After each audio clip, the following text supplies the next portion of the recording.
देखो देखो तो जरा।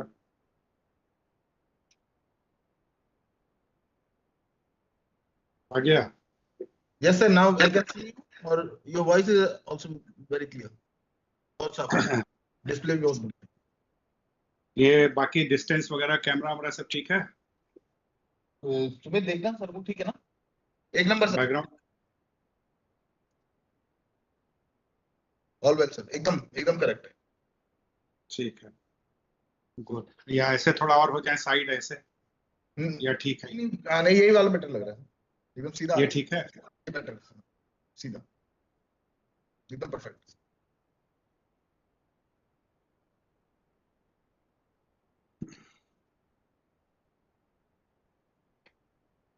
मंजरी मैडम का फोन आ रहा है.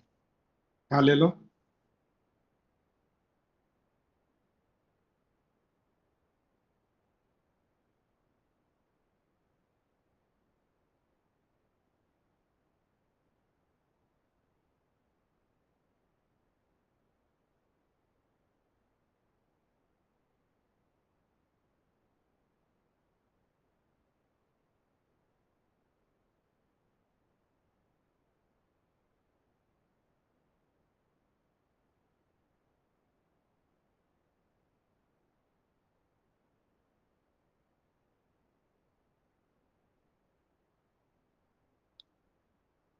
I could see Bhamati madam has joined.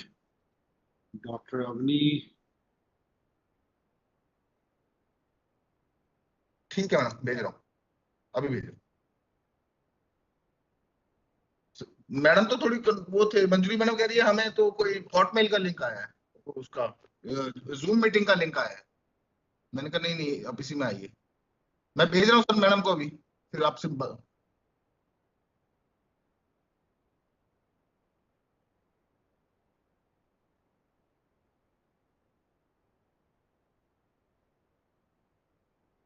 Good afternoon, sir. I'm here, sir.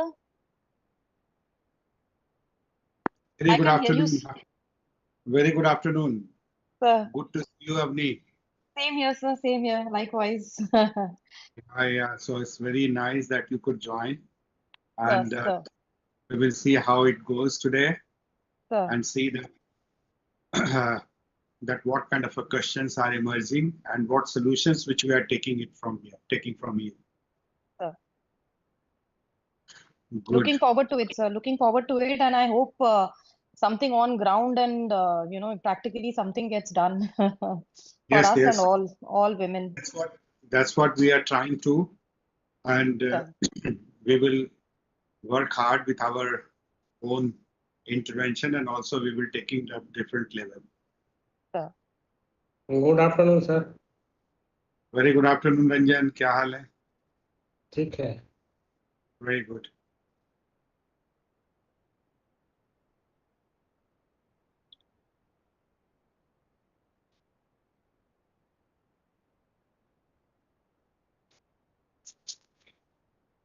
एक घंटे का है ना, 1 आवर.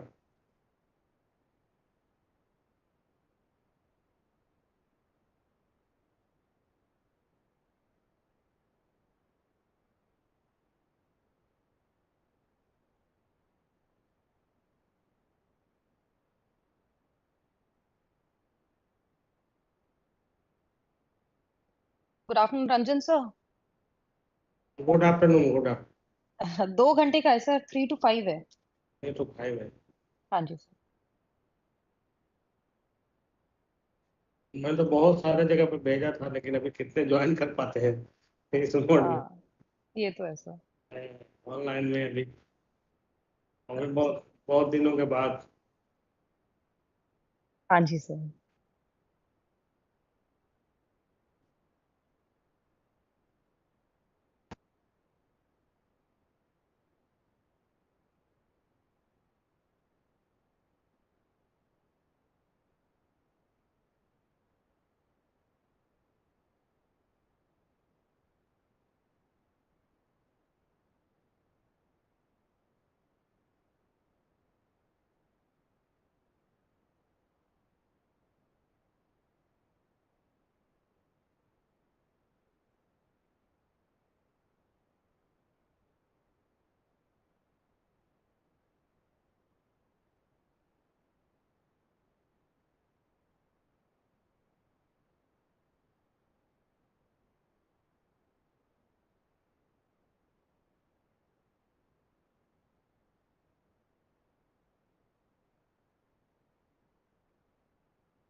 हाँ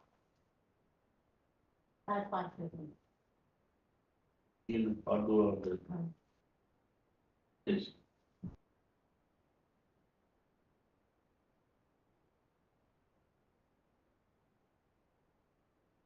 तुम लोग 5 बजे आ जाना।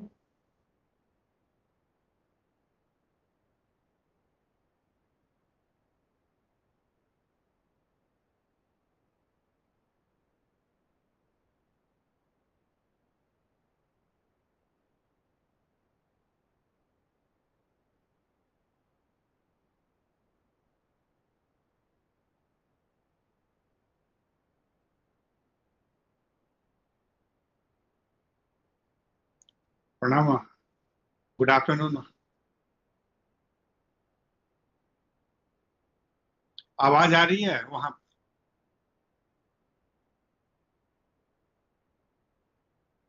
अनम्यूट करना पड़ेगा सर, अनम्यूट करना पड़ेगा, अनम्यूट नहीं है। सर का देखना जरा, अनम्यूट करना। अभी आवाज आ रही है? जी जी यार, प्रणाम। हाँ प्रणाम।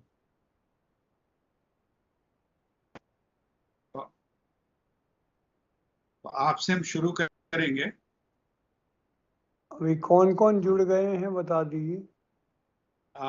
अभी भामती मैडम जुड़ी हैं और अभी नायर साहब को जुड़ना बाकी है, और मंजरी जी को भी जुड़ना भी बाकी है, अभी जुड़ रही हैं। बाकी लोग जुड़ रहे हैं। चंडीगढ़ से कुछ डॉक्टर्स हैं, NIDM के भी कुछ लोग हैं, और भी लोग जुड़ रहे हैं। वे सुमित फेसबुक पे भी लाइव चल रहा है। हाँ, तब तक आप इंट्रोडक्टरी अपना करिए, तब तक मैं समझता हूँ कि सब लोग जुड़ जाएंगे। जी 6 मिनट और है तो 3 बजे डॉट शुरू कर देंगे। जी हाँ जी हाँ जी हाँ बिल्कुल। जी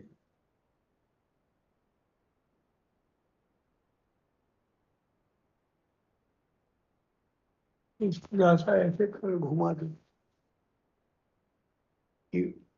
ऐसे थोड़ा घुमा दो, एक किताब वगैरह दिखेगा।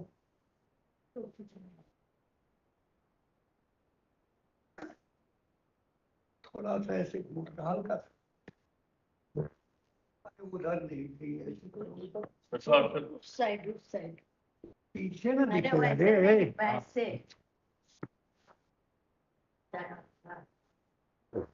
ऐसे भी कर सकते हो तो पीछे वो दिखेगा, वो भी कर सकते ऐसे हो। हरियाली दिखेगी, हाँ वो दिखेगा। ठीक है, अब पूरा करो करो करो। हाँ ऐसे करो।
एक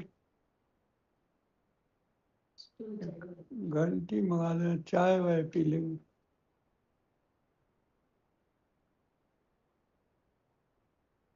विजय और साथ को दे दो।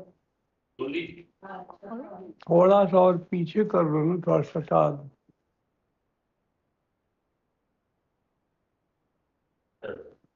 सटा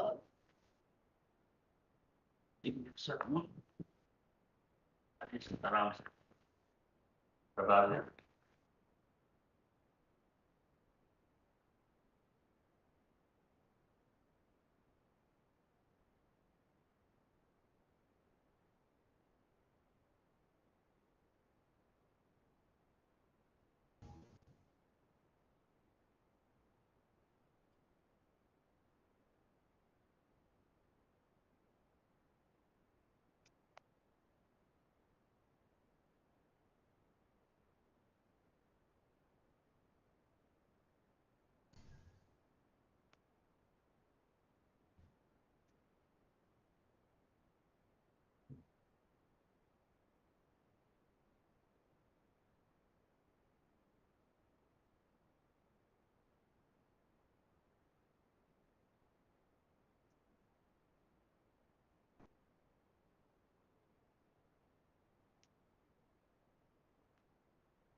Hello.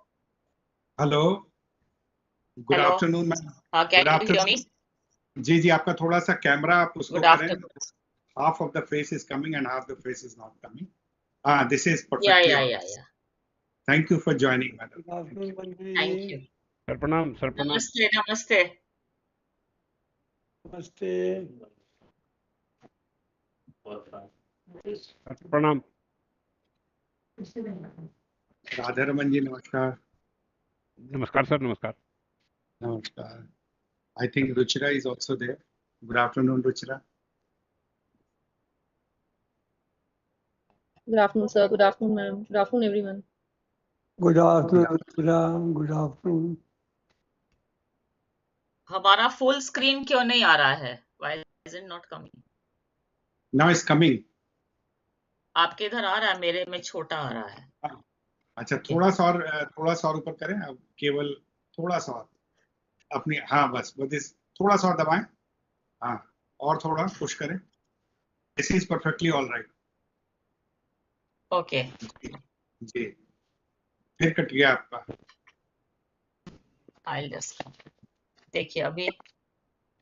जी Is this थोड़ा okay? सा और पुश करें. Okay. Yes, now it's fine. Thank you. Good afternoon, sir. नमस्कार. PM Namaskar. has joined. Namaskar, sir. Thank you very much, sir, for joining. Thank you. Namaste. I Namaste. can't see you, Namaskar, sir. Manjri. Namaste. Yeah, I can see you now. I can see you now. Manjari madam को नमस्कार. Namaskar, नमस्कार. namaskar. Good afternoon. Good afternoon. How are you? Very good, ma'am. Very good, ma'am. Where are you? Dr. Santosh, thank you so much for getting all of us to the wonderful to see you, ma'am. And you have done a wonderful job here. So I've invited those resource persons who have really soiled their hands in this issue and try to do their best in terms of ensuring order in the society. So we are grateful that you people have joined and adding further in the cap in terms of that.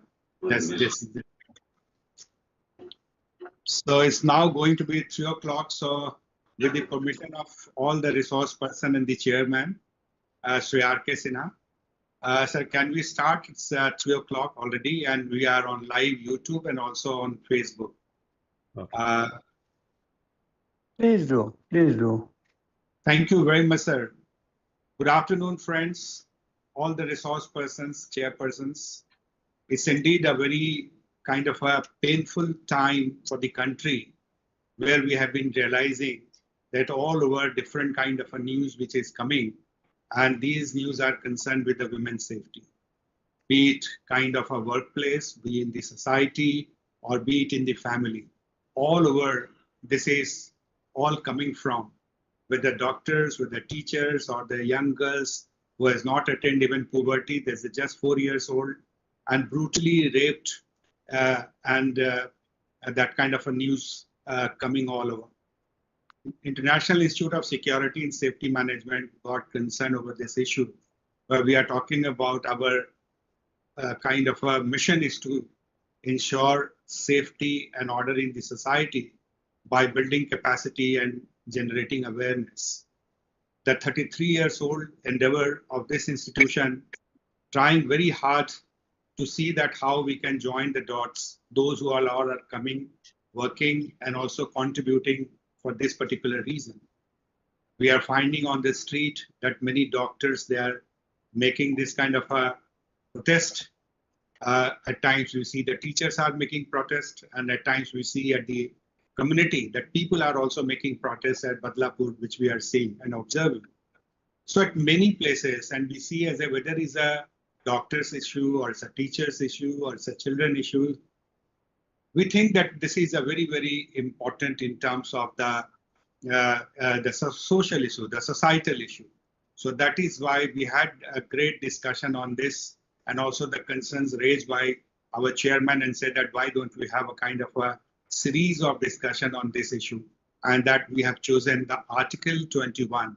So this is the biggest thing that we talk about, that what is all about in terms of Article 21, where we talk about the protection of life and personal liberty.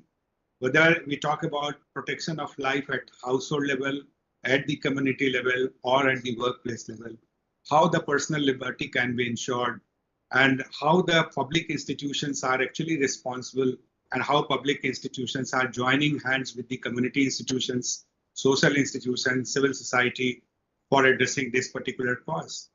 So this led to the definition of this kind of a topic of this particular kind of this webinar, and we thought, let us start, comprehend our thoughts, let us take it to the second level, third level, and fourth level, and maybe go with the kind of recommendations to the government, to the public policy divisions, and also to the various institutions who are working, whether a civil society group or the institutions.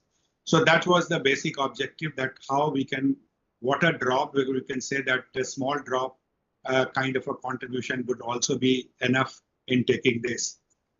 Because this problem is not a small problem, it's a very, very big problem. And so that what let's collectively we can think of. So we have chosen very carefully our resource persons. We have discussed with the chairman, and we have thought about Manjari madam, we have thought was PM Nair Sahab, and also Bhamati madam. And we have Mr. Parikh also, but he's currently not keeping well, he's running fever. He's a senior advocate at the Supreme Court. So, but most likely if we can join, that's wonderful. But we have two discussants also after the presentation of the resource person. We will have two discussions, one from doctor fraternity, which we have Dr. Avneet Kaur from Chandigarh, and another is from legal profession. We will be having Mr. Abhishek. So that would be, they will just be highlighting that how they feel at the local level and at the functional level, despite our all efforts over the years in the country.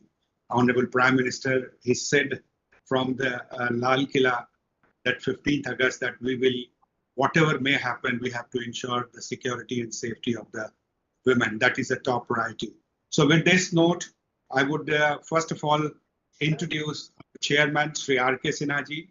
𝐼𝐸𝐴 Sinha ji, they say that as a visionary leader who is just not working as a kind of a security, kind of a chairman of the security agencies, the first and foremost agencies, we can say, which has given a kind of a new kind of a dimension in the security industry in the country. Former member of Parliament of Rajya Sabha, and also the executive chairman of the International Institute of Security and Safety Management. So I will not say much about him because people know about him very well and the kind of contribution he's making in the society, empowering women, more than 3.5 lakh of women with whom he is working, his organization is working for empowering. So I will take this privilege to welcome the chairman, Sri 𝐼𝐸𝐴 Sinha ji. Welcome you, sir, at this particular webinar on Article 21. As you are the pioneer of security and safety, I thought no better person who could actually give the opening remarks of this. But we have three more resource persons I would like to introduce one by one. We have Shri PM Nair Sahab, and PM Nair Sahab is a very, very well-known in the field of policing. Not he has worked as an Indian Police Service as a civil police, but also he has contributed in the National Disaster Response Force as a Director General of Police and the Director General of the NDRF. Very active policing career, and also working on trafficking. And so trafficking is his passion. So this is very close to his heart. So we thought that his contribution would be very, very important in his viewpoint. We at every stage we struggle to get this, that who could be the right person to be invited. And when we were looking into the profile, we found that where we call type of security and safety, we always said, what is the civil and the police kind of a civil military police coordination? What is the coordination of the civil police and the private security? So all these questions which we grappled with, and then PM Nair Sahab while handling many issues. So I welcome you, sir, for this particular event, and thank you very much for being with us at this moment. Then we have Ms. Bhamati. And Amati, Madam, has been superannuated after the post of Secretary to Government of India. Very senior 1979 batch Indian Administrative Service first officer. And gender and women issues remain her passion. So her work has been recognized world over, that how she has been working and how she has been taking, rather than kind of administrative officer alone, Indian Administrative Service personnel. Another thing which is I would like to highlight as a kind of she was, after superannuating from the Government of India as a Secretary to Government of India, she worked 4 to 5 years as a kind of a CAT chairman, and so handling many related issues, and as a CAT tribunal and the position of judge equivalent to judge, her experience that would be very much counted. So I welcome you, Madam, for this discussion. And then we have Manjari Madam. Manjari Madam has been one of the, we can say that 3 or 4 officers, women officers, who earlier got inducted in the kind of Indian Police Service. So she's one of them who got into the Indian Police Service and led the process within the government of the women's security and safety issues. She is very much concerned about, I will also be introducing in between many her kind of achievements, what she has been able to do. And when you will listen, you will find that how effectively she has been able to actually dealing with the subject related to women's security and safety. As currently she is also representing the security division of the FICCI as a national level. So I welcome you, ma'am, for looking into this, madam, and that we say that one of the kind of a pioneer in the Indian Police Service as women officers. We say that for first 4, if you can count, madam was one of them. So thank you very much, madam, for joining. At a very short notice, we decided and you agreed for this. Thank you very much. So we say that, yes, this is the panel which we have. And I take this opportunity also to welcome all the distinguished delegates, participants who have joined on this Saturday and taking their time off this for 2 hours, being with us for to listen, contribute, and also the format of this, that we will be requesting our resource persons to initial 5 to 10 minutes on several questions which we will be posing, and those questions would be responded by our resource persons. And after that, we will also open half an hour at the end for the audience questions. We will be taking up one that our team will be noting what is coming in the chat, and also directly they can ask, they can raise their hands and they can ask those questions to the resource persons. And but before that, we will ask 2 discussants. As I said, that one is a senior advocate, Supreme Court. He would be addressing on that the legal practices which is happening and how Article 21 process is difficult or simple, and taking that as a kind of when it comes to the judiciary. And then we also have a doctor friend who would be talking about the current anger and anguish which is going on in the country, and how that workplace can be made as a kind of a safer place to work for the women, especially where the larger responsibility of the men comes in. So with this note, I have an opening note which I would stop here, and I would request 𝐿.𝐸, the chairman of the ISSM, and also SIS, that the premier security agency of the country, to speak on, which is handling larger force, more than 3 lakhs of the forces there. So how the private security also think of the women's security at different places. Sir, welcome you. Thank you very much, Dr. Santosh. And I welcome Manjari Madam and Bhamti Madam, and also our ex-DG of NDRF, Mr. Rao, and all other doctors and advocates who are associated with this important discussion now. The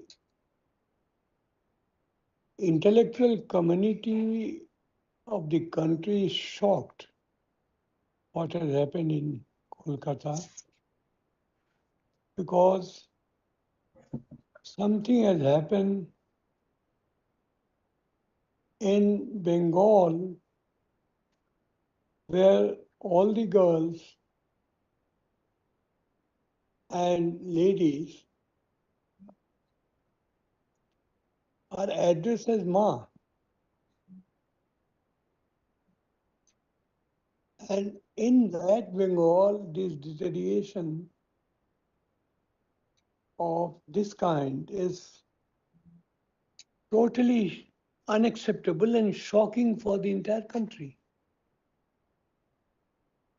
Now we don't have classes of moral science in the schools, but in primary and secondary schools in our time,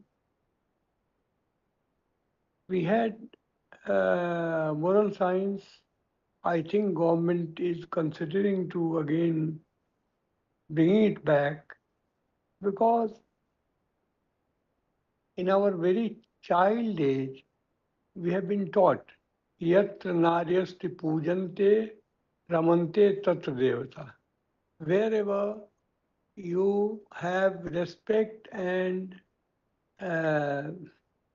worship of women, gods and godly people will only come there. I mean, they hate places where the women are not respected, and God doesn't like it.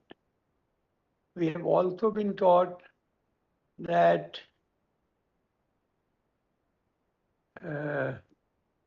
matrivat pardareshu paradraveshu loshtavat, that if you find a woman with whom you don't know what is your relationship, then you consider that she is your mother.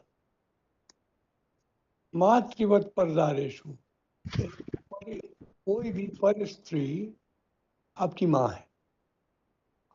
And paradraveshu loshtavat means any property or any money, even if you find lying, it is not yours. It has to be considered as a sheet of wild animal or wild boar or whatever, not the sheet of cow. Loshtavat means the lost is only the such sheet which is not liked by the society. Cows, cow dung, and that is not in that category. So when we have been taught this, and we see that what is happening in the country today is 360 degrees apart. The way brutally she has been raped, gang raped, tortured, and injured, you can't even think. And the delay in lodging the FIR, that means something was cooking up. It's good that Supreme Court has taken note of it, and now CBI is working towards it. But the question is not of one particular incident. Question is of our total social character. Are we changing that character? It's a very important question. And when we talk about women in our country, how boys and girls those are getting opportunity of good education, good job, they are moving around freely, the danger increases because the girls and the women, young women, they are not only working in day shift, they are also working in night shift, also moving in public transport. They are going to the restaurants, also going to the pubs sometimes. But if our character doesn't change and we don't respect the social ambit of the Indian culture, then such incidents will be repeated, which is very, very unfortunate and shocking. With these words, I think that whosoever is participating in this webinar, I hope it is being fully recorded and made available to anybody future also. And whatever report you send to MHA and Ministry of Social Justice and Women Empowerment or whatever, you must have the recording with a text report. We must do a big public awareness program, whether by social media or webinar, or you have a program on physically in various societies and various colleges and all that. This is not acceptable, and we can't accept such kind of incident in future anymore. With these words, I wish this webinar a successful and productive venture, and I hope that everyone will participate and share their views so that in our report we can mention all the salient points which has been projected. Thank you so much.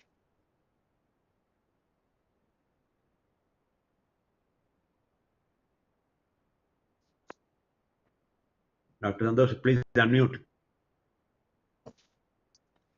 Thank you, sir, for pointing it out. Thank you very much, sir, for actually taking this note that should not be and can't be tolerated anymore.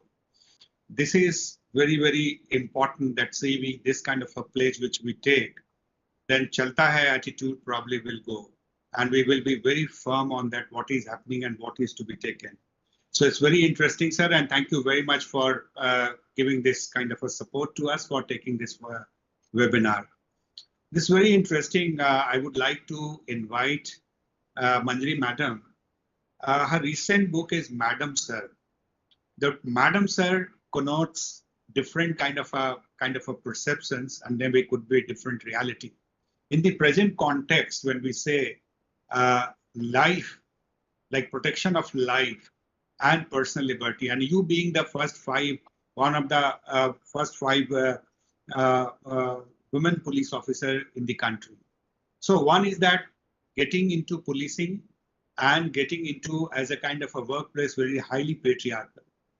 So how do you see that your experience and that your book is matching with your experience, Madam Sir, in terms of providing security and safety of women at the workplace, especially but people have a lot of kind of apprehension about the men policing and police, where we said that today we are talking about police means that private policing and also by the government security, government police. Madam. Thank you, Santosh ji, and thank you, Shri R.K. Sinha ji, for inviting me on this webinar. I am indeed honored and I feel very grateful, though this was done at a very short notice, but I came back from a tour only last night, and I'm glad I could make it for this webinar. This subject which you have chosen, of course, is a very, very current subject, and it has caught the imagination of the entire country, and people are very, very agitated, very upset about it. So I will, yes, I have written a book, Madam Sir, that was, I belong to the 1976 batch of the IPS, and I'm the first woman to join Bihar, and I'm also one of the first 5 in the country. So I have shared my experiences, and I hope that the experiences which I have shared about working in a man's environment, how tough it was and how difficult it was, and yet one persisted in the service, and that was through sheer grit and the desire to do something for society and our service. So, having said that, I saw your topic saying that Article 21, which is about safety and ensuring the liberty and protection, individual liberty and protection in the context of safety of women. When I joined in 1976, there were no women. Bihar had not seen any women in uniform. I was considered really a kind of a, a stranger who was in a khaki uniform, a cap, and boots, etc. And whenever I went anywhere, people were gathering just to see me, and so much so that the police force did not know what to do with me. That was the reaction of the DG police, who felt that why have I been allotted Bihar, because Kiran Bedi ji had already joined in Delhi, and that she was working in Delhi, and the environment of Bihar is not suitable. So I have written about many experiences. It is sad that when I look back, at that time when I joined the service, I thought that, with a reformist zeal, we will do things, we will change things, we will improve things in India. And with that kind of zeal, I worked. And I'm sure Mr. Nair also would have worked with the same kind of zeal when he came on later.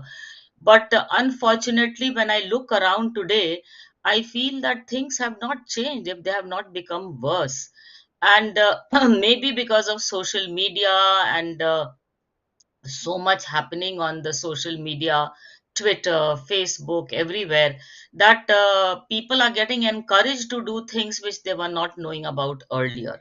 Yes, there were problems, there were cases, and but when I look back now, I feel that perhaps my time was better, and that what we have faced with today is really terrible. How can we have something like this? But I will talk about one particular case which and from that I will draw some lessons. When I was posted as an ASP, I have written in great detail about this case. uh, there was early in the morning, I was SDPO Danapur, and I got a message that dead body was being taken of a girl to be cremated, to be thrown in the Son River. The family was taking it. So normally, when they would have these dowry deaths, or a woman had been killed or committed suicide, people would either burn the body immediately, or they would throw it in the river so that nobody could see it. So while I was getting ready, I told the officer in charge to first stop this procession and not allow the body to be taken to the Son River. This is a case in Behta police station. Shri R.K. Sinha ji would be familiar with Behta, and so would PM Nair be. So the officer in charge stopped the body from being taken, but the villagers all ran away. We realized that the body had burn injuries. So I wanted to register an FIR, but there was nobody to register the FIR, because everybody ran away. The family ran away. So then we went to found out from which village it had come, and they said that they felt that some people whispered that perhaps the in-laws have killed her. There was some dowry demand, but we traced out her family, and we called the people from Gaya, her parents, to register an FIR. To cut the story short, the FIR was registered. They brought letters about a girl's dreams, how she had been writing that she was being harassed for dowry, etc., and she feared for her life. So this old couple told me, they were crying, that we are very sorry that this happened to my daughter, and you must get her justice. So now, while I am pursuing this case, after 3-4 months, the couple came again, and this time they said I said, why have you come? So they were, folded hands. They started pleading. I said, what is bothering you? So they said that we have come today to withdraw the case. So I was quite surprised why they want to withdraw the case. So then they said that the madam इस case को आप वापस करवा दीजिए क्योंकि the in-laws have agreed to marry my second daughter to their son. Now can you imagine this? One daughter has been killed by these people, and the poverty is so acute that this man is ready to marry his second daughter in that murderous family. So this is the kind of shocking incident, and I've written very lucidly about this case. At that time you feel like throwing off your uniform. मेरे IPS का कोई मतलब नहीं है. I'm a woman, and look at the way the parents have been reduced to saying that हमारे बेटी की शादी दूसरे बेटे से करवाने को तैयार हो गए हैं. Anyway, law has its own course. We registered the case and we did the investigation. But what I'm trying to tell you is that society में क्या changes हुआ और क्या नहीं हुआ is very, very difficult now to see and fathom. Mr. R.K. Sinha, you, Nair Saab, Bhamati would have all seen so much, but I feel very frustrated to see with all the laws which have come, all the changes which are being made, all the NGOs, civil society, everybody working, and still we have a Nirbhaya case and this case. And I strongly feel that whatever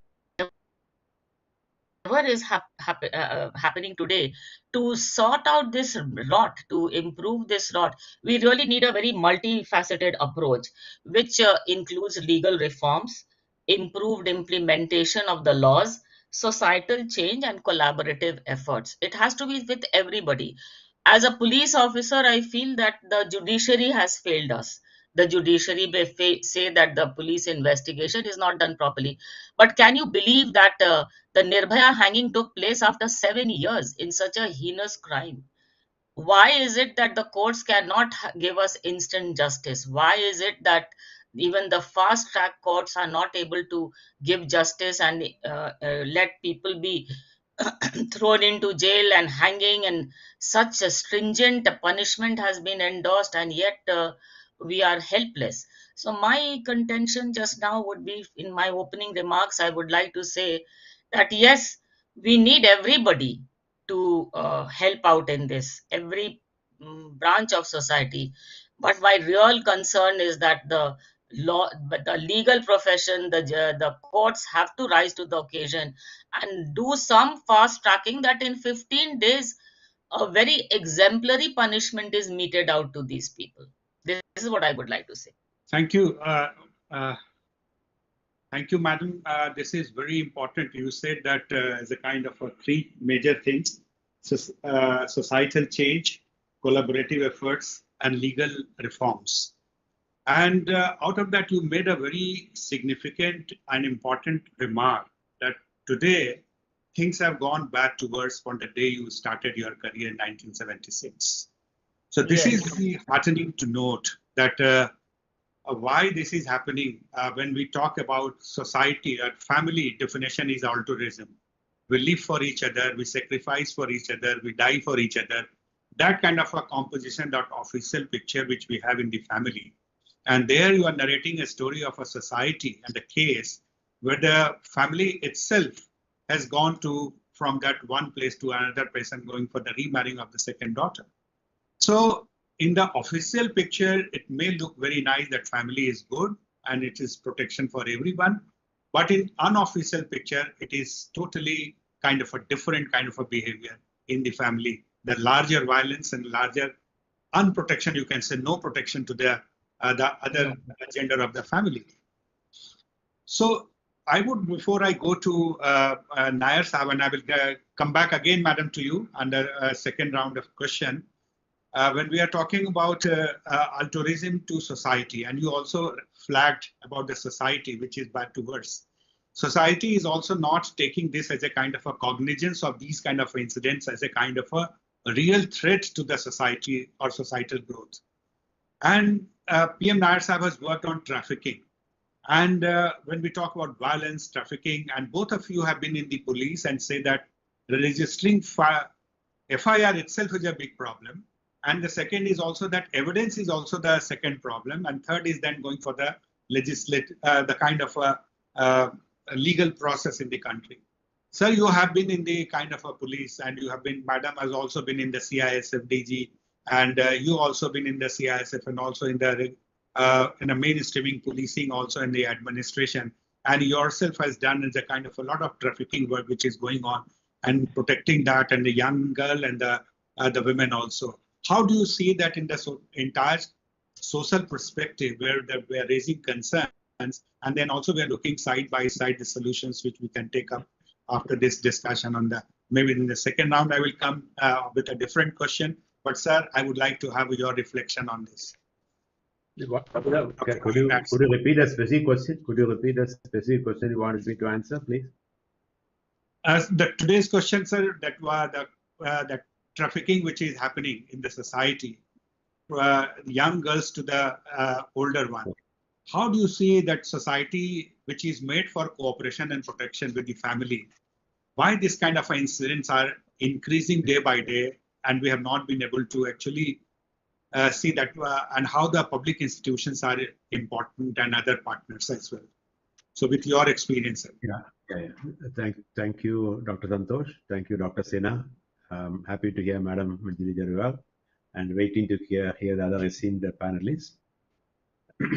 Article 23 is not only guaranteeing right to life, but also right to dignity, right to freedom from exploitation, right of opportunity to develop, right to privacy, and goes on. Of late Supreme Court ruling, right of dignity to even deceased, dead body also. To that level, they have taken beyond. When you have such a wonderful article in our constitution, we swear by the Constitution of India, human trafficking remains as one of the gravest crimes against humanity. Is a deprivation of humanity, deprivation of human rights, deprivation of dignity and freedom. Now, we have been all hearing about human trafficking at different dimensions. Of late, because of the intrusion of internet by the traffickers, online exploitation has become extremely high. I keep going to schools and colleges to empower children. When you ask them, भाई telephone में कोई pornography आता है नहीं आता है, then you keep talking to them quietly, and eventually it takes some time to communicate with the students, 8th standard, 9th standard, 10th standard, 11th standard, 12th standard, 8th standard onwards, maybe even 7th. Most of the children are now looking at the internet for studies. Very good. Classes are there, online classes, offline classes, all those are there. But the traffickers have also made serious inroads into the entire internet, and now many children are quietly suffering from this online sexual exploitation. This is a very interesting master game done by the traffickers now to lure them, to trap them, and the grooming process is a very interesting phenomenon. I will take at least 15 minutes to talk on that. Therefore, I will not go except mentioning this point, that the grooming process is a very delicate process they are doing, and the children get entrapped into that. Our children, is all educated children now. It's not the child of a rickshaw puller. Every child is important. When it comes to human rights and human trafficking, every human being is important. Numbers are not important. People are important. From that perspective, every child is now getting impacted by the online exploitation, which I call online trafficking, in more ways than one. You have the escort services. You put on the escort service and you want a 15-year-old girl, and you are going to Masalia police station in a guest house in Masalia. People don't know where Masalia is, in Jharkhand, some interior, and you will get a girl. The fellow will come around in different ways. He won't openly say, but how does it happen? The child is not a trafficked woman. Child is not an offender. Child is not in collusion. Child is not accomplice. The child is made to traffic. It's a trafficked child. It's a trafficked woman, not a prostitute. The woman is not a prostitute. It's a prostituted woman. Child is not a prostitute. It's a prostituted child. And the man is not a customer. He's an offender. The man is not a customer. He's an offender. Under the law, take any section of law, the word customer doesn't exist. Customer comes in our media journals, police reports, and judicial reports. I wonder how the judiciary can call the man a customer. The basic sense. The basic sense of sensitivity is missing across the board. Police, administration, prosecutors, judiciary, everybody. They call children as a prostitute. It's a shame on them who they call them. Now, this internet is one part. Secondly, the high level of trafficking under the facade of labor. 30 children of Chennai trafficked to Hyderabad, rescued recently. All 17-year-old girls, 16 to 17-year-old girls, were all given jobs in Hyderabad. We hear of trafficking from Hyderabad to other places. Now we have trafficking across the country, everywhere. All these girls, 17-year-old girls, were sexually violated. All of them were assured of some cell phone, 5,000 rupees telephone denge, 10,000 telephone denge, some lure. It's basically lure, deception, and entrapment. And cheating the person by trapping into some sort of job or demand. Not many women from other countries. I had been to Tashkent on the invitation of UN recently. Lot many women from Uzbekistan and Tajikistan, all the countries are landing up India, many places in India, and they are being trafficked. You may see a woman traveling early morning and come back in the evening for some work. She is not going to her work. There's a trafficker sitting in the airport, putting her on a flight and taking her back. Lot many women are being trafficked into India from various places, by flight, by ships, by road, by train, by every other mechanism. It's a huge issue. Number of missing children. We think that missing child is going missing. Child is not going missing. लड़की भागती नहीं है. लड़की को भगाया जाता है. बच्चा भिखारी नहीं है. उसको भिखारी बनाया जाता है. The boy is not a beggar. The child is made to beg. So the entire issue of missing children, 85,000 children go missing every year, of which 30,000 to 35,000 children are not returned back. They are not rescued. Where are they? They are all in some Britkins or massage parlor or somewhere. You can find any place wherever you want. Now, Indian Penal Code 370 IPC changed to 143 IPC. We have wonderful legislations. We are no enforcement of law. We have problems with the enforcement of law, problem with the criminal justice delivery system. The victims continue to suffer in silence. It's like I would call, nobody is bothered. If you ask any government official, humko nahi pata hai. You know, people who are empowered to work on the issue of trafficking. People who are empowered to work on this protection of the women and children. People are authorized. People are mandated. They don't know. Humko nahi pata hai. Har aadmi kahta mere yahan koi crime hota nahi hai. All of them across the board. So here is a conspiracy of silence. All of us are silent. We conspire to remain silent so that we save our chairs. We don't want to make noise. One state says, अगर crime करेगा तो मेरा नौकरी निकल जाएगा. क्यों? मुख्यमंत्री ने बोल दिया, CM ने बोल दिया कि crime नहीं होना चाहिए. अरे ये भी ऐसे ही चलता है. No, we have never heard. Madam Manjira was speaking about the experience. All of us are from the grassroots. A crime means crime. Registration. The registration doesn't happen. The sub-inspector is suspended next day. We don't care. We go and investigate the crime immediately. So that jamana is gone. Unfortunately, I'm not saying we were all great people and people are bad now. There are outstanding officers even today, but the whole system is finding some sort of serious dimensions which needs a systemic improvement across the board. In fact, sensitivity, skill orientation. Sensitivity and skill are two important things missing today in the entire law enforcement and justice delivery process. You know, in the police academy, you have a jungle warfare school constructed with 25 to 35 crores of rupees. Very good, so be it. But why can't you spend 2 crore and make another institution for addressing the issues of women's rights, addressing the issue of child rights? Why? A National Police Academy thinks only jungle warfare and not the issue of women. 50% women is our population. They don't have any school. They have special legislation, one class. We done with all the legislation and go. IPC takes all the 95 hours of legal training. But special legislation means all special legislation. What is special? That is non-special. Same with the Missouri Academy.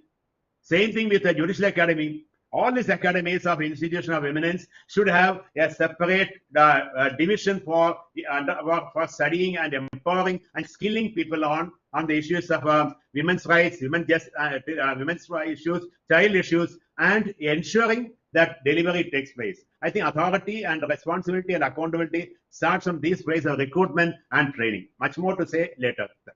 Thank you. Thank you, sir. It's a very important 2 points which you have raised. You have raised many points. Sorry, you were saying something? No, Uh, please. the very important points in terms of that nobody is bothered. This is a botheration. This is the biggest botheration, that nobody is bothered. And the second is this conspiracy of silence. This is another dimension which how the institutions like government institutions, private institutions, institution like ours, how these institutions can systematically reform itself so that we can start addressing those issues. Madam, before I wanted to invite Bhamati Madam, you wanted to say something. You have wanted to. Manjari Madam. Before Yes. Santosh, Ji. before you request Bhamti Madam to come and join, I thank Dr. Nair for a very, very thought-provoking speech on a very important matter. And Santosh, I request you to have a separate webinar for women trafficking. And this is such a big issue, especially in the poor areas where girls are being educated and they have access to the internet and they are being exploited like this. It has to be a big awareness campaign is required for this. And ISM must take lead towards it with various chapters throughout India. And this is a very big issue which Dr. Nair has raised, and I thank him so much. Thank you, sir. Definitely ISSM would take it forward. Yeah, Manjari Madam, you wanted to say something before I invite Bhamati Madam. No, you said that you wanted to ask me something. I just, because when we are talking about this, the case of violence which is happening in the country, and Mr. Nair has mentioned that nobody is bothered. This is a big botheration, which I say. And you also reflecting bad to worse. He is also echoing the same thing, bad to worse. This is a kind of a major concern that in the society which we are living, we say that we are moving towards kind of a barbarian to kind of a developed society to a kind of a egalitarian society. How do you see that when we are moving back towards, whether are we really moving towards egalitarian society where the justice prevails and this kind of a violence is not repeated in the country? No, we will have violence. I'm not saying that we will be able to rule out violence if we bring a change in the law, because there will be some people, even in advanced countries of the West, we keep on having incidents of violence. What I'm saying here is that our violence is a kind of an exploitative violence. You know, people who have no wherewithal to fight, who are uneducated, who are simple, as PM Nair is saying, from the villages of Jharkhand or UP or Bihar, so much of exploitation is happening. And there is no way these illiterate people, I would say almost mute people, are able to get any justice. And the perpetrators of this crime go scot-free, because at least make an example. I'm requesting the courts, and I'm told that you have some people from the judiciary also. Where is it that the judiciary is failing us? Why can't we have a quick, a very quick trial, and we order exemplary punishment? As I said, कि Nirbhaya case में hanging took 7 years. Why in this particular case, which has happened in Calcutta, we are still investigating? Yes, okay, investigation may be completed in 30 days by the CBI, but why can't then the judge start doing some trial, so that there is a quick end to quick solution to this problem? So my suggestion is that we can't keep just throwing things to this group and that group. Yes, education of women are important. Civil society has to come out and tell the public and the citizens of India to be more conscious of what is happening. But if we make an example of one or two cases, I'm sure things will look up a little bit. Just now there is a lot of frustration. In fact, the other day I was addressing a group of legal associates, and one man got up and said that, madam, you are talking about 1977-78 case. This is still happening in UP in our villages, marrying the second girl to the accused husband to get rid of the case. So I was very shocked and I felt very sad that what is the point when so much is being done, government is trying to do so much. So many laws have come into India to protect women, Domestic Violence Act, I have protection from domestic violence, protection from sexual harassment at workplace, 498A of the previous IPC. It was such a strong section which came, but nothing seems to make any change. Every few months we have a horror story. That is what I feel sad about. Thank you, ma'am. Thank you very much. So bringing this notice and echoing this, the kind of a similar and the stringent punishment, demonstrative punishment is the Yes, need of, is required. Is required. Yes. Thank you very much for making this recommendation. Bhamati madam, I'm coming to you since you are an Indian administrative service person, and we have been speaking with the police officers that are Indian police service professionals, how they have perceived as a kind of a crime and the solutions to the crime. You being in part of the Indian administrative service for long and served as Secretary to Government of India, and also you remain in the kind of a CAT, so where the judiciary and those comes as a mixed kind of a thing. How do you see, and you have been involved in the gender issues for long, working with the United Nations, 𝐸𝐴𝐶𝐝, UNEP and all. How do you see and perceive, you see that today's society, where that whenever things happens, that girl or the women are sermonized, that what is to be done and what is supposed to be done by the girl child or the women in the society. But on the other hand, I have not seen any advisory that how men should behave in the society, whether the childhood in the family or in the school or maybe also in the workplace. Do you see that in the social kind of and you be in the governance, how do you see that this kind of a change will happen in the country where that sermonization would end and action would begin, and especially breaking the stereotype kind of a sermonization? Madam Bhamati.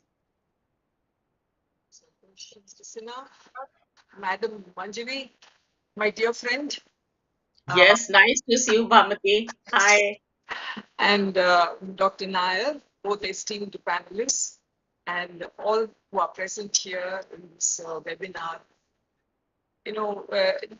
I want to, as a development administrator, juxtaposed to the IAS and the IPS, I'll start from that point. As a development administrator, what I see from what I had seen in the past, say 40 years of service, is that we are certainly seeing a closing of the gender gap in literacy. We are seeing far more increase of presence in the women in the workforce, more salaried women, less wage earning. And these are all well documented. I don't want to get into the statistics. These are all well documented. And more people women coming into self-entrepreneurship, and that kick-started with the pandemic. And after the pandemic, the number is actually increasing. We also have lowered our total fertility rate from something like 4.9 to 1.9, which is no mean task for the country. The couple protection rate has also gone up, which means that husband and wife, the spouses are engaging in permanent or temporary sterilizations, both sides, so that the family size can be restricted. We are seeing more and more female-headed households, although research invariably associates female-headed households with poverty. I'm looking at all these 4 aspects, briefly 4, there may be many others, to say that these have meant sending girls more to school, number of girls present in schools, and more women in the workforce means that there is greater democratization of decision making in, say, for example, what should happen in intra-household resource allocations, And also that, you know, when there's more interspousal communication, because there is a lot of, this gives them a lot of bargaining strength, bargaining individual, it's not collective. Therefore, these are all gains that we have made. Some of the gains. I'm not speaking about all parts of it. Time is very short. Now, invariably, there will be backlash from the society. You're saying from bad to worse, because everything is changing in material terms, but not in terms of attitudes and behaviors and values. So this is very important. So what we are seeing is actually a backlash. Backlash, the Kolkata gate, I will call it Kolkata gate, is a backlash. It's a clearly representative. And all these people are called Nirbhaya, Abhaya is a tragic irony to call of them, because what has gripped the world, India today, is fear psychosis. You know, I was talking to somebody and it said, my daughter wanted to go to NIN for Hyderabad. But I told her, no, I don't want you to see you out of my sight. You please study only in Chennai, where I live now. This is whatever course you do, you do. Is this anything to do with section Article 21? How do you, if a person is not able to make attainment of her own development just because she is a woman, then we are that much further from gender inequality, and that will be the definitional parameter of gender-based violence. Definitional parameter of gender-based violence. This is very, very important. Now, patriarchy. This is clearly, backlash is shorthand patriarchy. Patriarchy grows when there is assertion. We tell our children, assert, take on, fight, empower.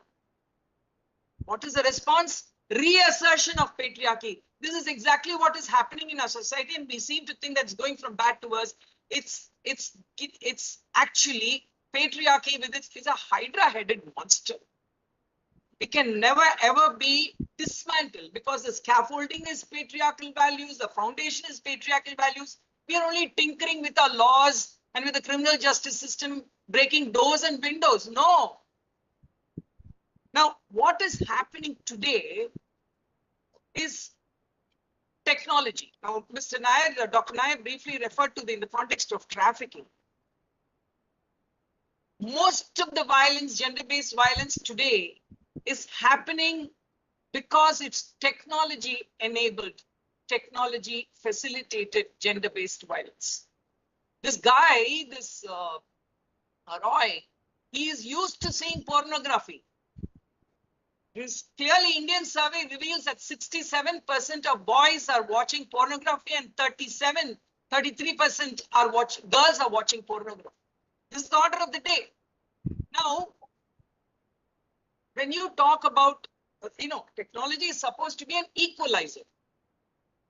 But if girls and women are more unsafe than men, all are equally vulnerable in a certain sense, right? Economic frauds, men and boys are victims. But when it's a question of sexual exploitation, when it is an exploitation of your, body and your mind and your mental health and psychological health, it's more women who are exploited through cyber stalking, through doxing, through gender trolling. You have any number of these. And then it was intimate partner violence. Even in intimate partner violence, technology is having a role. Now, if this is the condition, that's why I want to distinguish between protection and safety. Now, protection is something that you give, but safety, in the light of Article 21, is an inalienable right. It's a human right, right? I have to be safe. Now, the whole system of patriarchy puts the onus on the girl child. You're going to schools and talking, but it's mostly we are talking to girls because we want them to be safe. So the onus to be safe. Now, I should be able to go online without any problem. Anybody should be able to do that. But because I'm a woman and I'm getting exposed and I'm becoming vulnerable, then there's something seriously wrong. that technology is actually, it's a derailment of technology has become a force multiplier of patriarchy. What is happening is that the same violence, beating, now physical beating has gone down. You're having what is called, you're having more of mental violence, because what is you're suffering one on the online, and then you continue to suffer offline also. So these are all multiplications of violence that is happening because of technology. Technology should have been it is a solution to many things, but then it is becoming a problem just because you're a woman. See the number of cases now. Even when there was offline violence, it was so difficult, as was been referred to, underreporting, no reporting, or then if you're going to report, nobody takes down an FIR. All these things happened in UP last year, 18th of August. The girl goes and gives a report saying that these 3 people have gang raped me. The policeman, the inspector says, no, you go, you send your father. Father goes there. And the father is made to put a diluted FIR. The girl sees the diluted FIR, which does not contain the sordid content of what happened to her. She commits suicide and dies. Then they arrest these 3 accused. What is this? So this is a very major issue that it's happening. What was happening is a one-to-one crime is now happening with multiple people, with more than one person involved. These are now gangs, groups, which are operating to commit. So you have, let me complete this by saying that it's men, money, media, mobile, mafia, the power of M to the power of H, which is using the woman's body as a happy playground. It's a hunting ground for exploiting the body of a woman. Ma'am, thank you very much for bringing very, very vital points, and how that reinforcing patriarchy in a much more kind of a hardening the social norms in terms of all M's which you have mentioned. I would just, as a quick successive question out of this thing which you have mentioned, like suppose overall governance, when we say, and you all did mention also in your this point when you are making, that if we are asking our girl child to go at X place, that safety at the road when they are traveling, what kind of a safety we have? Then we have a safety and sermonizing any government if issue such kind of order in terms of, like, say, women should behave, should not go into the dark and all. And these are the advisories are good for making them safer as a kind of advisory. But don't you think that this kind of advisory will further perpetuate and they will strengthen the men's kind of a thinking and the violence kind of action?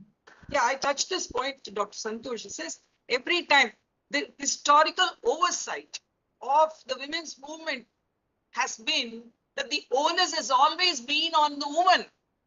We've never ever involved men. We've seen them only as bystanders, as passive spectators. See, the violence has been committed by men, but all men are not predisposed to violence. What have we done to build this solidarity? Now that this happened in Kolkata, see the amount of boys and girls who have come out in protest. How do we tap into that solidarity? How do we get men and masculinity to get addressed in public spaces? I'm sure there are many men who are wanting to, to put an end to the violence. We all think that the presumption is always that men don't suffer. Men suffer. If your daughter is killed because of dowry, you suffer. If your sister is not able to get admission and she's having their sexual abuse, you suffer. If your wife dies while giving birth because of malnutrition or because she was underage at the time of marriage, who suffers? The husband suffers. Don't we suffer? Now, these are things. I mean, it doesn't mean that unless you have familial bonds, you should be empathetic, because safety is a fundamental right. The Constitution tells me I'm equal to men. You may not do it, but I'm equal to men. There is gender equality. If I'm equal, I should be having all these rights. Therefore, we need to give more impetus to the He for She campaign, for men for women campaigns, And we'll have to work because this gentleman, I don't want to say gentleman, this guy says after coming out, hang me if you want. This is the respect he has for the police. This is the respect he has for the prosecution. This is the respect he has for the judiciary. And this is the respect he has for the public and the society at large, right? This is a very serious, it has to be seen in a futuristic way. We are all in a fear psychosis. If the kind of people he says, I will do all this with impunity and say, you hang me if you want. Don't even go. The Manjari is trying to say that we'll do a trial and all that. He doesn't even want a trial. He said, kill me right away. Give me, hang me. No, therefore, we'll have to see what is happening. And you know, we have a huge amount of misogyny increasing in our society. We are not aware of this. A person like Andrew Tate, who is a media presence, he's a misogynist of known this thing, and he is a strong internet presence, and he has a huge following in India. There are people who are asking for a national commission for men. Look at the violence that's happening, and they're saying we need a. They see men as victims and women as perpetrators. Now, so long as men hold this kind of thing, how we are that much away from what you want to establish in terms of gender inequality. Now, of course, everybody has a responsibility to prevent violence. There must be preventive knowledge and education, whether it's schools or colleges, so that people are safe. You have to look at yourself as an agency for your own empowerment and not as an onus that you're talking about. It's not an onus that, oh, please don't go there, please don't. Raat tumhara hai, din mera hai, moon mera hai, star, sun aapka hai. Ye nahi. It says, yes, if you have to live in this society and see where you want to come up to the maximum attainment that you want to do in your life, you will have to negotiate this world. It's a given. But then be safe. So that is where we have to tell them be safe. It's a sad state of affairs. We have to do it. Otherwise, we'll have more such. And you know, the lady from Sonagachi, she made a statement. She said that, why don't these men come to us? And why do they trouble decent women like that? Look at the kind of statement that is being made. So patriarchy is not just men, Dr. Santosh. It says men and masculinity. It is not women and feminism. It is actually how a man sees himself, how a man sees women, how a woman sees herself, and how a woman sees others. This is what is called patriarchy. It's inbuilt into all of us. Why we should be working with men is because we have been part of their socialization process. We have nurtured them in such a way that they are made to feel bigger than girls, and that they get education when so the girls are denied education. And therefore, we have to be taking responsibility for changing mindsets of men, so long as those mindsets do not change. And that their involvement of men is very, very, very critical. Thank you. Thank you very much. Like bringing that point, as a patriarchy doesn't flow from one side only. Patriarchy flows from both the sides. And that gets perpetuated, whether we are reinforcing the gender role or stereotyping that kind of a. So that kind of a thing should be taken care of by the institutions, by the individuals, their learning and the process, curriculum, education, and so on and so forth. So I would take this kind of a question and again come back to you, to Manjari madam, like institutions, like individual is one, and how individual is they are behaving in the society, whether the men and the women, how women are perpetuating their own role and stereotyping that we should be behaving in a certain manner, or that kind of a statement which you quoted. And same with that men, and many places that men and women came together and fighting for the justice. So we say that Article 20, and it is time that join hands together, and how both of us can find. Today we are talking about LGBTQ also. So but kind of the gender justice, and Article 21 protects, Article 14 to 19 also protects. So madam, how do you see that role of institutions now, like that, whether the government, non-government, like say ISSM is an institution which is in the non-government.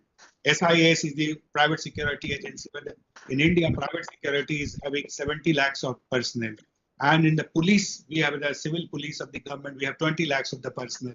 So this is increasing day by day. So what kind of educational learning and institutional kind of reforms do you think that whether in our curriculum or in the training, these institutions can provide their justice where they are manning, whatever they are manning in terms of whether hospitals or the educational institutions, or for that matter, any, you have been in the CISF, and Nair has also been in the CISF. So those who have seen this kind of a thing, then I'll get back to Bhamati Madam also for the comments. Madam Manjari. Thank you so much for reverting to me. It was very interesting listening to Mr. Nair and Bhamati new perspectives and how things can be changed and how we can look forward to better situations. But you know how much work is still to be done. So institutions, of course, there is no denying the fact that institutions have to come out wherever they are, and they have to educate the women, they have to educate the public, go more to schools, go more to colleges. Social media handles have to be made sensitive to not putting all kinds of pornography on their platforms. I don't know how successful we can be there. I also would like to feel that institutions can play a very, very important role, but the effort which they are making even now is needs to be backed by many, many people, many other institutions like the police, the courts, the general public, the civil society. They all have to play a very, very important role in educating people and making people aware of what they can do to improve the lot of women. But I would also like to draw attention from my own experience to the responsibility which women themselves have to improve the lot of other women. And it may sound odd to say this, but I feel that the government did enact certain laws to help women. For example, the section 498A of the IPC, or the protection of women from sexual harassment at the workplace, or the protection of women from domestic violence. All these laws did come up, were brought about to help women to realize their own potential and to give them some relief. But my own experience sadly has been that very often women have misused these sections of law. And when women misuse these sections of law or the laws, it gives a wrong impression to the people who are in the police station and to the judiciary also, and to the public all around. And I will just give a couple of examples from my own experience how I had to battle these kind of cases. One case was when I was in the districts long time back. We had cases of dowry deaths very frequently, whether it was in Delhi or in our own districts. And we were helpless because Dowry Act cases had no strength. They were all considered bailable, or they were treated as murder cases. But death due to dowry was very difficult to prove, and most of the time the accused would get away. But then Indira Gandhi was there, and she made a very stringent law, 498A, which was a non-bailable offence. A woman, and it was not required that the woman herself will register the case. Her family could register the case on her behalf. It was non-compoundable, and the arrest could be made without a warrant. So when this law came and I was still in the districts, immediately we would register a case. Somebody's brother came and said that, look, I'm not being allowed to meet my sister, and she's being harassed for dowry, and we are suspecting that she may be killed. Immediately I could send a police force and lodge an FIR on the statement of the brother and start action. But over the years, what we saw was that women started misusing this section. They started naming everybody, from the father-in-law, mother-in-law, to even the children and the minors in the FIR, which led to the Supreme Court saying that now there will be no arrest without an inquiry. Now, where the law was so strong and stringent for the women, it suddenly gets diluted because immediate action will not happen, because now the police will make an inquiry, and the inquiry can go for several days and then do this. So I felt that we also have a responsibility that whatever has been given to us should be used in a proper way, a judicious way, because if we misuse, we do more harm to the women folk than anything else. Similarly, in my days in the CISF and later on when I was working at a very senior position, often from the ministry or from my own organization, I was asked to chair the committee on sexual harassment of women cases when these inquiries were to be made. So there were genuine cases in which police officers had harassed women, sexually tried to harass a woman at the workplace, and there were genuine cases, and one had to deal with them with a very heavy hand.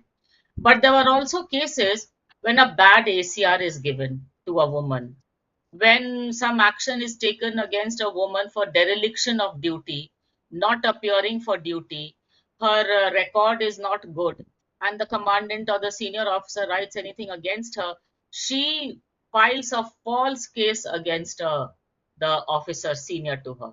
And these cases will drag on. The entire community is watching, the entire force is watching that this is what women are getting away with, and it creates a very bad atmosphere for genuine cases to be tracked. So I feel that why I'm saying that the courts have to become more responsive and cases should be handled with immediate effect to make an exemplary punishment. Investigation by police officers should be done on priority. If officers are not responding, as Bhamati has just quoted, officer was not lodging an FIR, action should be taken, exemplary action. I also feel that it is the responsibility of women who are complainants to register whatever is right and not to register false cases. Because when you do that, you're harming not only to yourself, but you're creating an environment where you are treated with distrust. So this aspect I also wanted to bring in today's discussion, that Article 21 gives us a lot of benefits, but we also should have a responsibility. Thank you, ma'am, for bringing this is very important that law is coming in favor of women for protecting or making it just society. But on the other hand, the offshoots, which we say there, Bhamati madam was talking about backlash. You're talking about offshoots, that how these offshoots are also taking that misuse of the law. So how responsive we are and how responsible behavior of the society in terms of women's own behavior for setting the order so that the trust deficit should not be there, and the policing or the registering of case and the kind of demonstrative punishment should go as a kind of should look very genuine and rather than camouflaged and kind of a misuse. And so that kind of a thing should be avoided by again the womanhood, which we say, and there the men should also come forward for actually taking such kind of a note, because when the family complains, definitely things changes and they all come together. So thank you very much, ma'am. And I'll go back to some, all the panelists are highlighting kind of issues related to internet as an institutional process. I will say Dr. P.M. Nair also, he also highlighted that pornography and that content availability and how people are watching, and that is actually taking into down to drain. But just I would like to flag and to Dr. Nair and also to all the two other panelists, internet was there or not there earlier also. This kind of a cases were there, but enhancement of cases might be attributed to the kind of internet and the content was there. So Dr. Nair, how do you see when you made a statement, then institutions, one institution that yes, the technology is coming and it is inevitable, society has to adopt it. And the cases of violence as a kind of a wholesome, with related to also trafficking, but also related to violence like that Calcutta and other Hathras and this Badlapur and all is happening in India. How do you see that these institutions and the technology and the internet be held responsible, or our own behavior as an institution, we should correct it as a form of that providing such opportunities to the people? Dr. Nair. Thank you, Dr. Santosh. It's a very important point you asked. Let me give a little preface in a minute time.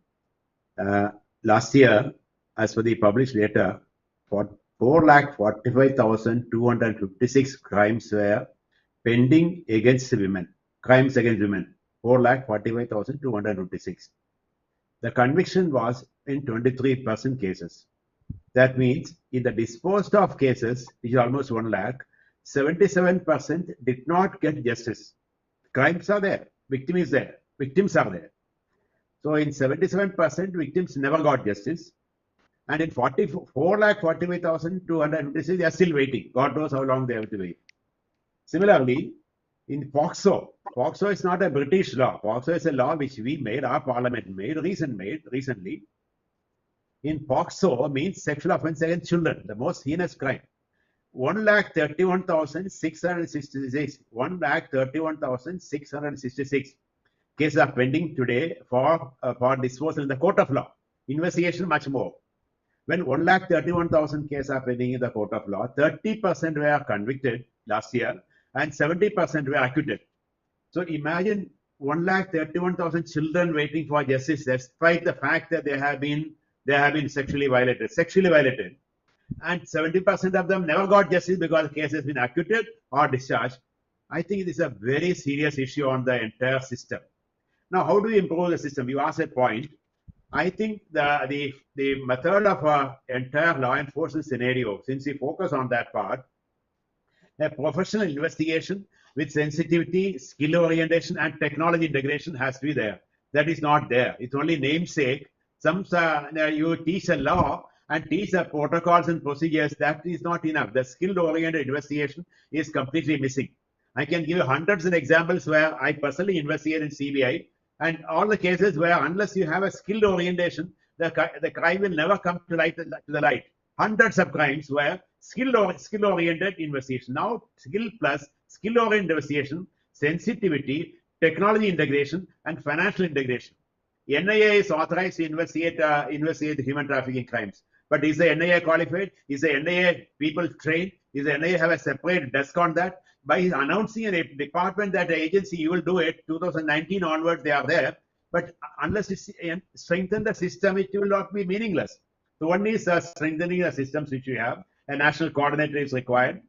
And another important part is about the public awareness. When you think of the public awareness, involving the public in such crimes, crime prevention, in ensuring, as rightly said by Mrs. Bhamati, about the safety part, not the protection. Somebody said go and train them on judo or karate. That's all protection.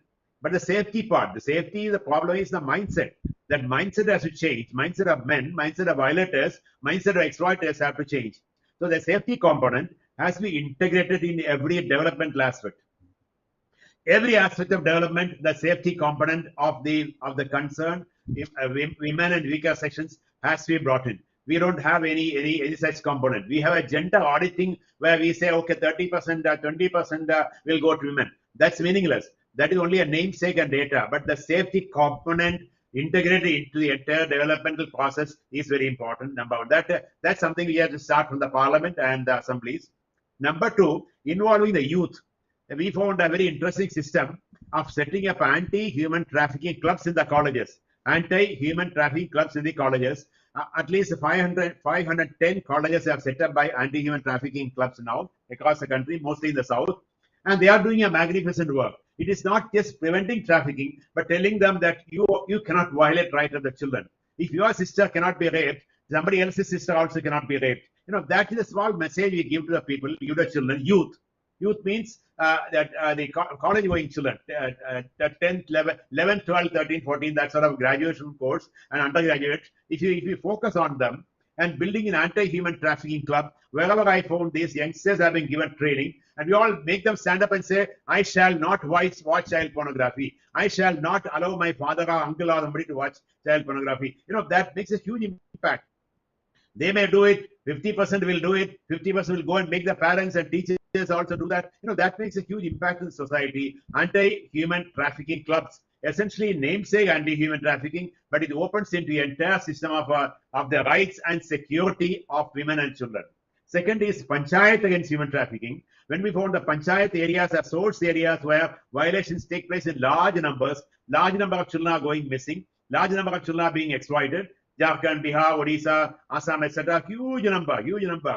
Any place you mention, there are a large number of children being exploited. Unless you focus attention on the source areas, you will not be able to do that. When the college children are trained to focus on the demand side, the trafficking is demand driven. Trafficking is demand driven. So focus on the demand side and the internet and the technology and the online exploitation with the adolescents, with the children, on the other side, and focus on the source areas addressing vulnerability, addressing demand on one side, addressing vulnerability on the other side. We focus on the panchayat. We found empowering panchayat made a huge impact. If the panchayats can be empowered, I'm sure that can make a huge dent in the whole scenario. In every training, every empowerment process, technology also has to be brought in. Technology is an enabler. Technology is not the problem only. We always think it's a problem. There is a technology which is an enabler. I can give you very number of examples where technology has been appropriately used to prevent trafficking and exploitation of women and children. So technology is an enabler. Technology has to be oriented accordingly. So when we train these people, not only the law enforcement officials, not only the justice delivery agencies, but also the public, the students, the panchayat, there we bring in the element of technology as to how they can leverage the technology for the betterment of the society. It can make a good impact. Thank you. Thank you very much, sir, that you said that how the public institution, not only public institution, all other institutions can be strengthened. And you give very example of that sensitivity, skill, and the financial thing, that these institutions, those who are into investigation, those institutions who are into public awareness, those institutions who are in training and capacity building, those institutions who are into education should be brought under the larger parameters of capacity development, and they should be trained and sensitized towards this issue. It's a big issue, and also you said that technology has a kind of a positive impact, but it also has a kind of a negative impact. So this is a very, very important that how every individual, like that youth should be brought in. So everybody is thinking that yes, and see, we are seeing the vibration in the country and India, which we say that more than 60% of the population is youth. So here that larger responsibility coming on the youth. And all the panelists are actually reinforcing and reiterating every time that how we are going to bring into a kind of a reforms in our systems. We are also bringing reforms in the educational contents, and also that leading to a kind of attitudinal change, the behavioral responsibility. So coming to Madam Bhamati, I'm having also questions which are emerging from the participant side, but I will take those questions after your intervention, and then I will throw it to all the three panelists. But I will also invite two guest discussants. They will have certain things to mention here in the Article 21, and also that what is going on today.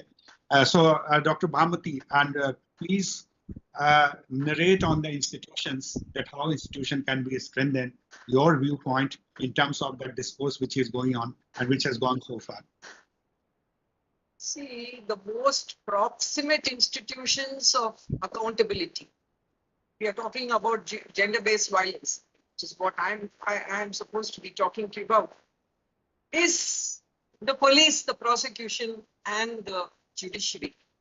Now, all of us are talking about training and capacity building. I tell you, this has gone on ad nauseum.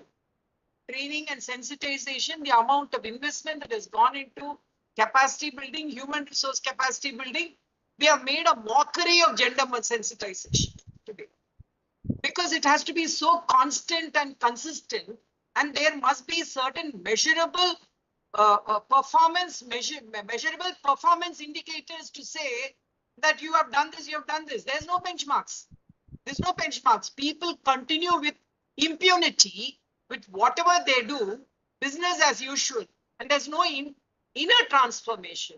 What you're looking at, these things can happen only if you have inner transformation.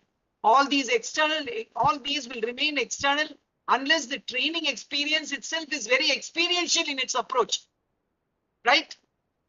I remember when I was doing a training on human trafficking.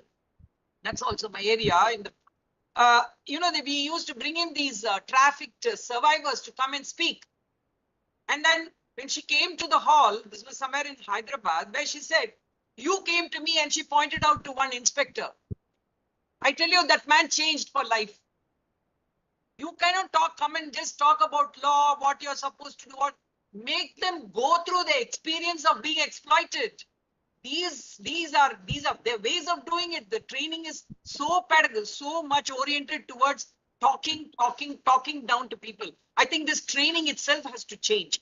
We want to invest more on training, do it in a way that it will remain with them as an abiding experience, which they have to put into practice. One. Second is, I think in all walks of life, we are lacking in role models in the leadership level. If you go and register an FIR and you find that there is instruction from above not to register FIR where cyber crimes are involved, and I'm telling you this is a first-hand experience, that don't register these cyber crimes.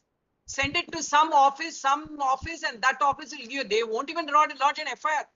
They won't even give an acknowledgement. They're supposed to do it. Whatever you write, you're supposed to get a receipt for that.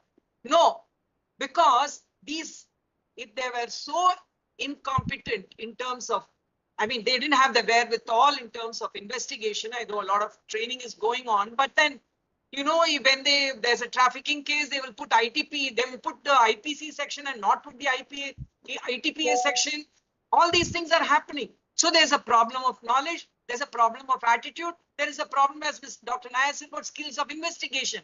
How do you do it? Now, if this is the situation for offline matters, let us see how well our people are equipped, the criminal justice system in particular is equipped to handle online violence, which is the order of the day. You exhale and inhale violence today. Rapes are happening. We wake up when rapes are happening, but day in and out there is violence. Therefore, online violence requires, this is the futuristic approach. Now, psychographics is employed when you want to do a consumer survey. What is the behavior attitude of consumers, etc.? Why can't we deploy psychographic? And it's all algorithm based, right? It's a huge data sets are available. Why can't it be used to find out who are those habitual finders, profile the offenders? This is happening in many countries for other purposes, but not to ensure the safety of women and girls. So this is another important point. So that's the technology part. Nobody is denying that technology does not have it does not have solution. It's a great thing that is happening, but it's happening to our disadvantage is something that must be recognized and addressed. And therefore, this is the point. Now, how much of money is being invested? You hardly have one-stop crisis centers. They're scarce, they're sporadic. Where do these women go? Where do you keep them? There is not enough in terms of investment, in terms of resources. Now, we create institutions, and then these institutions die. I don't want to say. We set up these anti-human trafficking units. Way back in 2010, we started, and now all districts have these anti-human. Now, if you don't put an inspector and the required number of personnel there, and say somebody who's working in that district will also be in additional charge of this, and then you think you are bringing in an all-women police station and more women, and it's not going to address the issue. I have seen a lot of sexual harassment of women who have come into police and are suffering at the hands. They may be wearing the uniforms, but their dignity gets compromised. So institutions will come to life only if there is the determination and the commitment to see that the integrity of the institution is protected by its ability to deliver for what it was established. This is not there. And we have to blame ourselves for this. The last point, involving society. Now, in all the work that I have done, I think having women's collectives has been a singular way of ensuring women's safety, not facing violence, even within homes. You see, but this women's collective is a classic example. Today, this institution has to be revived. The solidarity of women and the solidarity among men for women are two institutions that need to be built up. Therefore, what will happen is you have something called the bystander intervention. When people are seeing something is going wrong, intervention. It may be passive intervention, it may be active intervention. It will depend upon the risk assessment of that moment. But this bystander intervention is something that says that there is onus on the society to see something going wrong. if this society is so debased that they see all the murders, it has come in the WhatsApp, somebody is being raped on the main road and nobody raises a finger, they look the other way and go away. Or you come with a battery of lawyers on the side of the accused and you have a poor, I mean, I'm not talking about numbers do not determine quality, I don't want to go into that, but then such few people to represent the accused, the victim or her family in this Kolkata gate case shows that these are all misplaced values, that society has not lived up to its own values. And if these institutions are built up, says that there is onus on the people. I don't know if we can bring a law for that, but then that sense of being responsible for the society is missing, completely missing. Unless you go through the problem, you don't want to talk about it, and then you have this conspiracy of silence. Thank you, ma'am. It's very insightful intervention, and you also reiterated in terms of what Dr. Nair has said in terms of the conspiracy of silence. We have to break our silence, as that solidarity which you said, that bringing solidarity of women and solidarity of men for women, and in institutions which you are highlighting again and again, the type of training, capacity building that has to be relooked, revised, and then a kind of revisited for actually taking this as to the logical end. The problem is really big, and the kind of questions which you are getting also. Somebody has, all our panelists have been appreciated by the delegates, and also saying about the newborn and the juvenile justice is also needed to be addressed, and also that how that preferences for the male child is still prevalent in the society. And you said about that again, when we come to the institution, society is going into a kind of a different phases. Half of India, or maybe kind of part of India, have grown differently. Other parts of India have gone differently, and the other parts, the rural or urban, rural. So India is growing into multi-dimensional kind of a thing, and where practices somewhere challenged and somewhere practices are not challenged. So in this kind of a situation, and you refer very important about the writing and getting FIR done, an institution like police, they are responsible, and how I also have experienced myself when I was taking a case of a woman who was raped and murdered, and then to the police station, and police was not registering a kind of this. Then I took the intervention of senior officials, and then finally it got registered and taken to the courts. So this is many women or the men also, those who are solidarity when we are saying, they are fearful about this going to the police thana.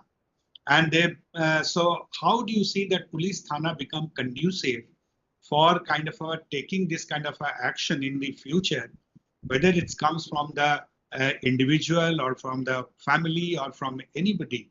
And like say, if suppose certain things are happening in one quarter, I would say private security is handling one institution, say hospital like Calcutta.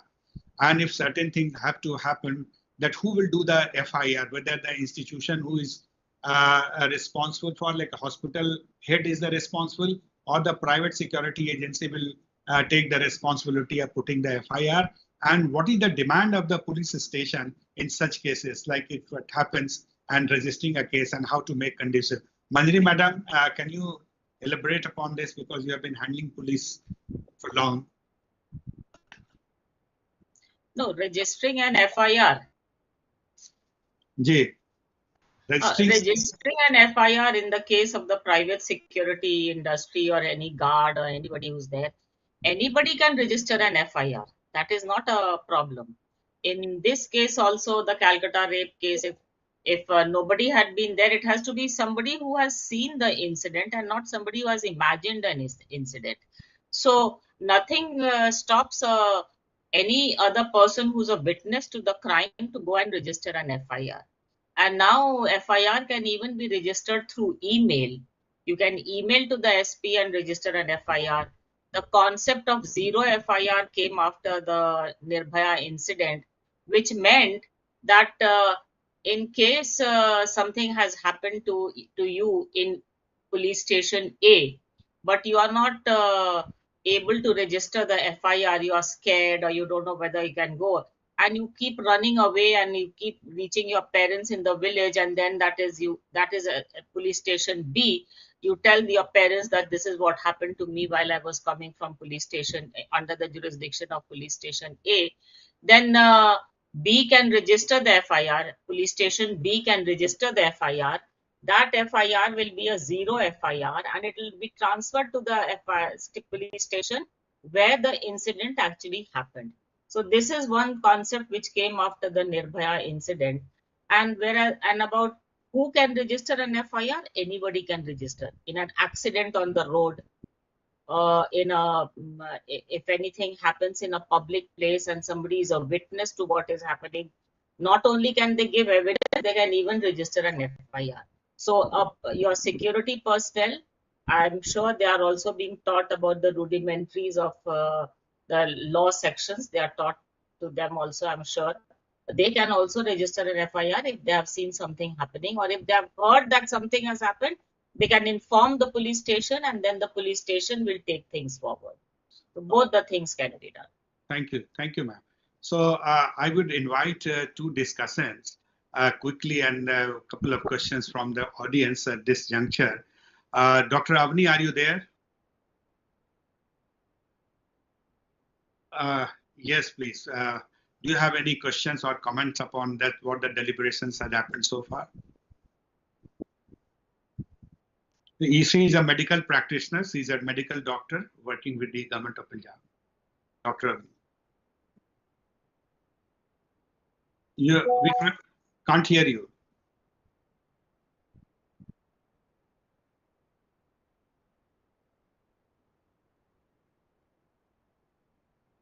We can't hear you, Avni. You have to unmute or something has gone wrong with your audio. How is it now, sir? Am I audible now? No, it's fine. Please go ahead. Sir. So, as sir has introduced myself, introduced me, I'm Dr. Avneet Randhava. I'm working as a medical officer and I have 23 years of experience in the medical fraternity. And I, with a very heavy heart, have to say that working in the health sector is becoming difficult by each passing day. And the Kolkata case surfaces all our problems to the whole of the country. So I will not be going much into that. And we notice that there is a lot of unrest, aggression, and poor mental health levels in the society. And doctors, nurses, and the paramedical staff are the soft targets for these, convergence of all these issues. Whenever people come to the hospitals, they are at an unrest. There is a lot of chaos. They have dysregulated emotions. And at the underlying, there are issues like poverty. They have to bear a dent on their pocket.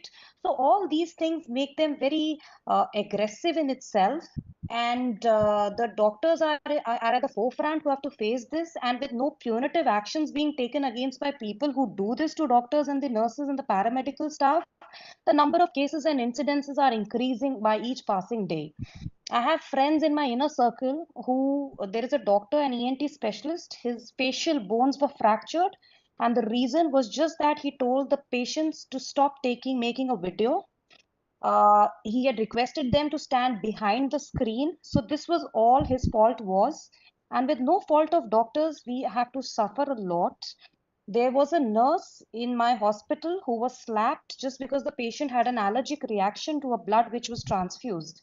And it was just a mild allergic reaction, which is part of the transfusion. So people don't understand. They are ready to throw their, heightened emotions at the staff. In the pediatrics department, whenever a child dies, we understand that it is a highest level of grief of losing a child, but we don't understand that what gives them the right or the permission to actually start beating up the doctors, start doing a property damage. And कई बार तो ऐसे लगने लग गया है कि लोगों के loved ones की death पे this is maybe their way of showing their love now in this Kalyug, that they have to break things, they have to beat doctors, they have to beat people around them. So I don't understand where this is going, and we are actually started to reconsider being in this profession and putting our children into this profession. And at times, the procedures are also not well understood by the patients. Whenever we do a cardiopulmonary resuscitation, not every patient is revived. So they feel that, maybe it is an effort which was not fully given by the doctors or which was not tried enough. So when the patient dies, they start to get aggressive. And there are other issues also, like being doctors, the doctor population ratio is very skewed in India. We have a lot of patient burden, especially in the government hospitals. The ratio is 1:834, which is better than the WHO standards, what the WHO standards say as to 1:1000. But if we look at the detail of this data, this includes the Ayurvedic doctors, the Ayush, the Unani, the homeopathic doctors. And if we look at the scenario, what is there in our country, do people in acute crisis and trauma cases go to Ayush practitioners? Do they go to homeopathic doctors? No, they don't. In acute and in a chaotic setup, they bring all their patients to an allopathic government hospital in most of the cases. And point you are making is that the vulnerability of the workplace as a doctor or your safety is a major concern which you are referring to. So both, sir, both.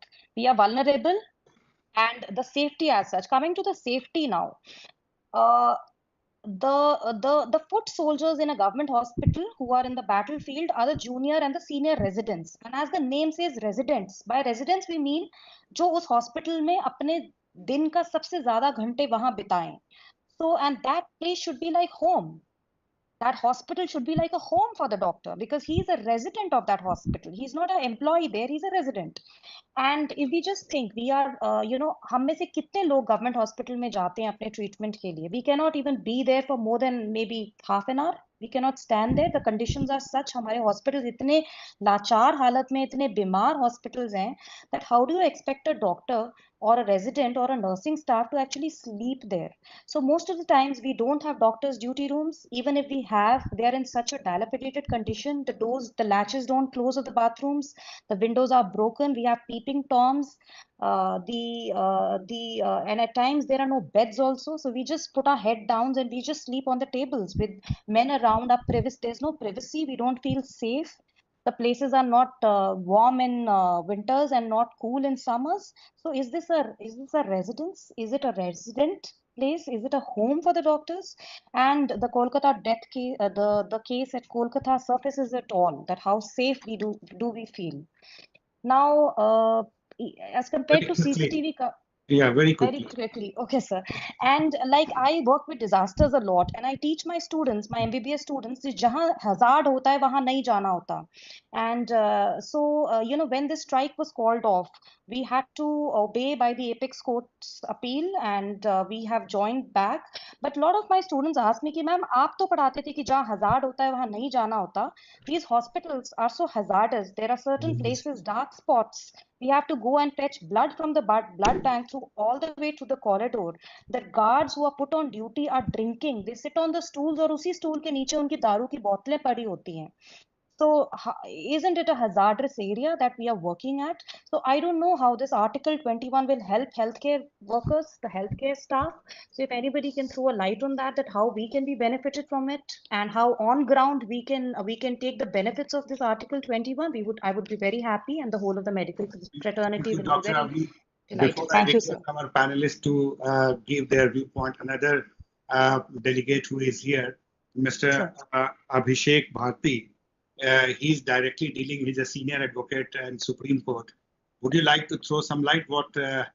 Avni and all the panelists are talking about Article 21? What you have worked also with Dr. Nair. So, yes, Dr. Nair. I hope I'm audible, sir. Yeah, audible little bit kind of this. Yeah, please go ahead. So first of all, I would like to thank you for letting me be on the. Your voice is breaking. So a little bit of noise is there. Just let me switch my.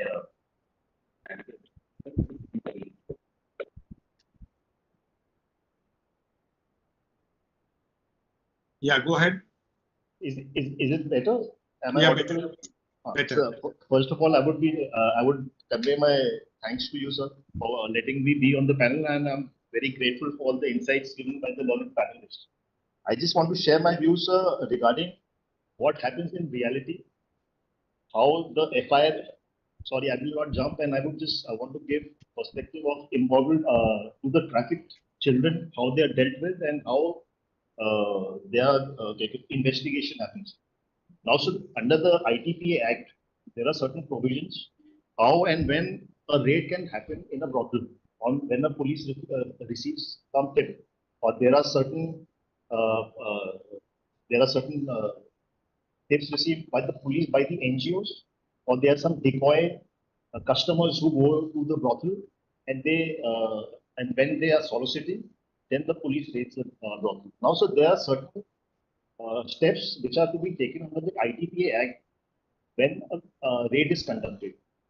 First being that they have to be panchas from the same vicinity.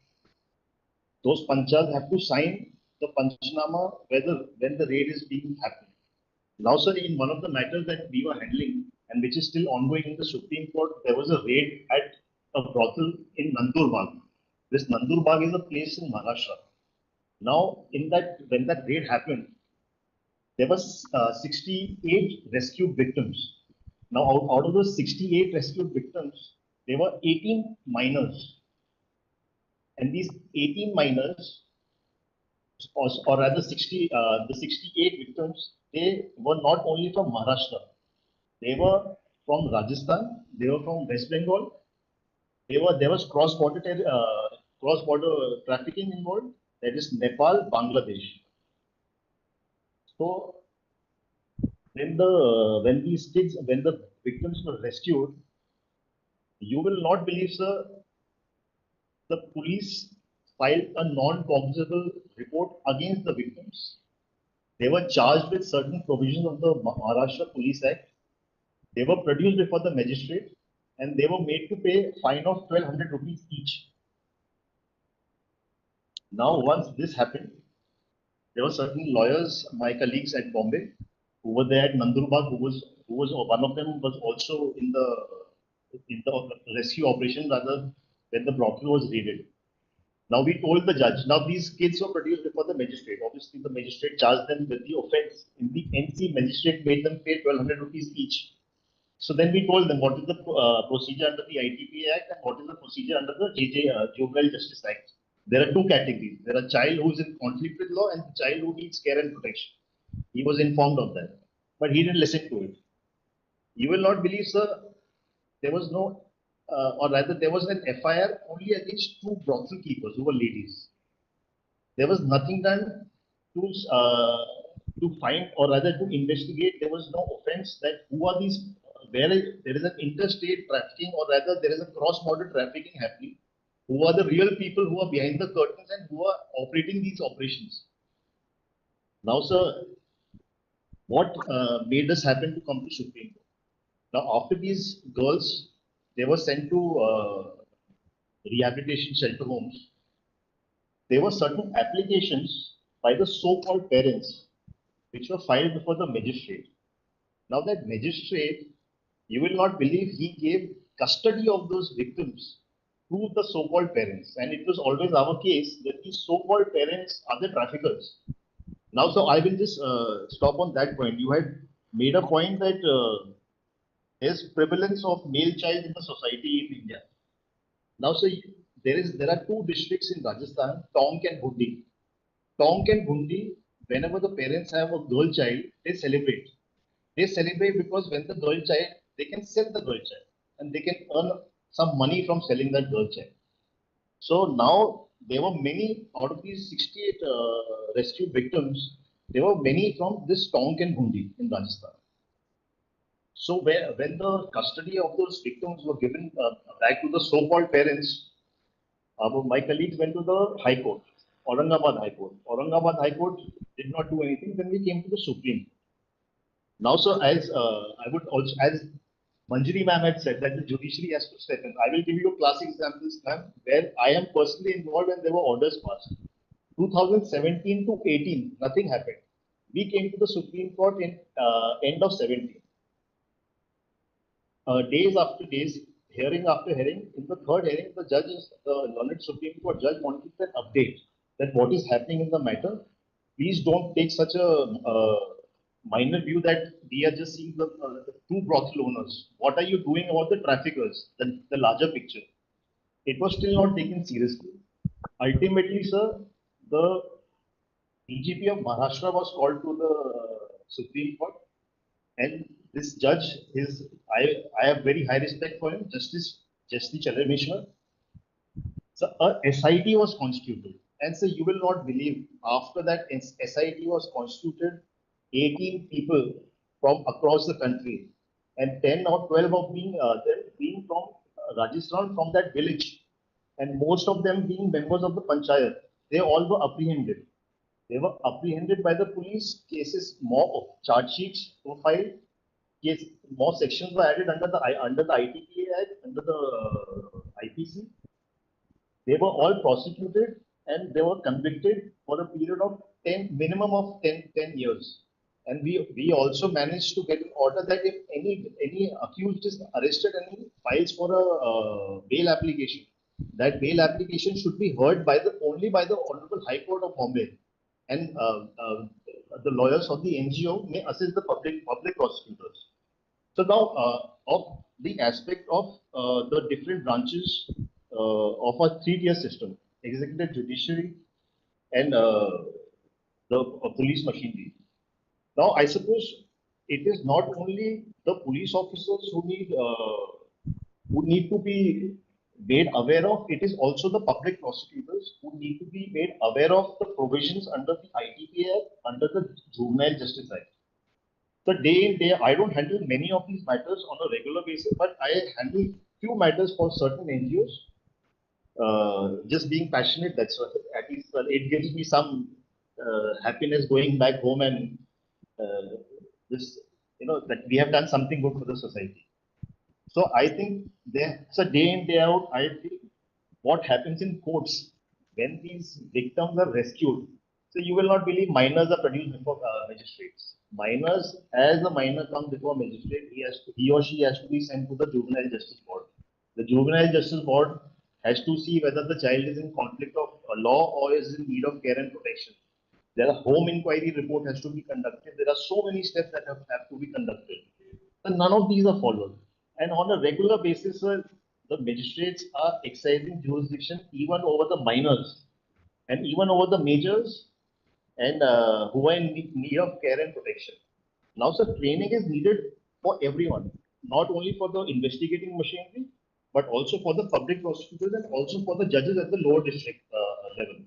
In fact, the concerned district judge in our case in Nandurbar, who had passed these orders where fines were imposed, the Supreme Court had passed strictures against the such magistrate, and after those strictures were passed, within 6 months, that learned magistrate came to be suspended by the state of Maharashtra.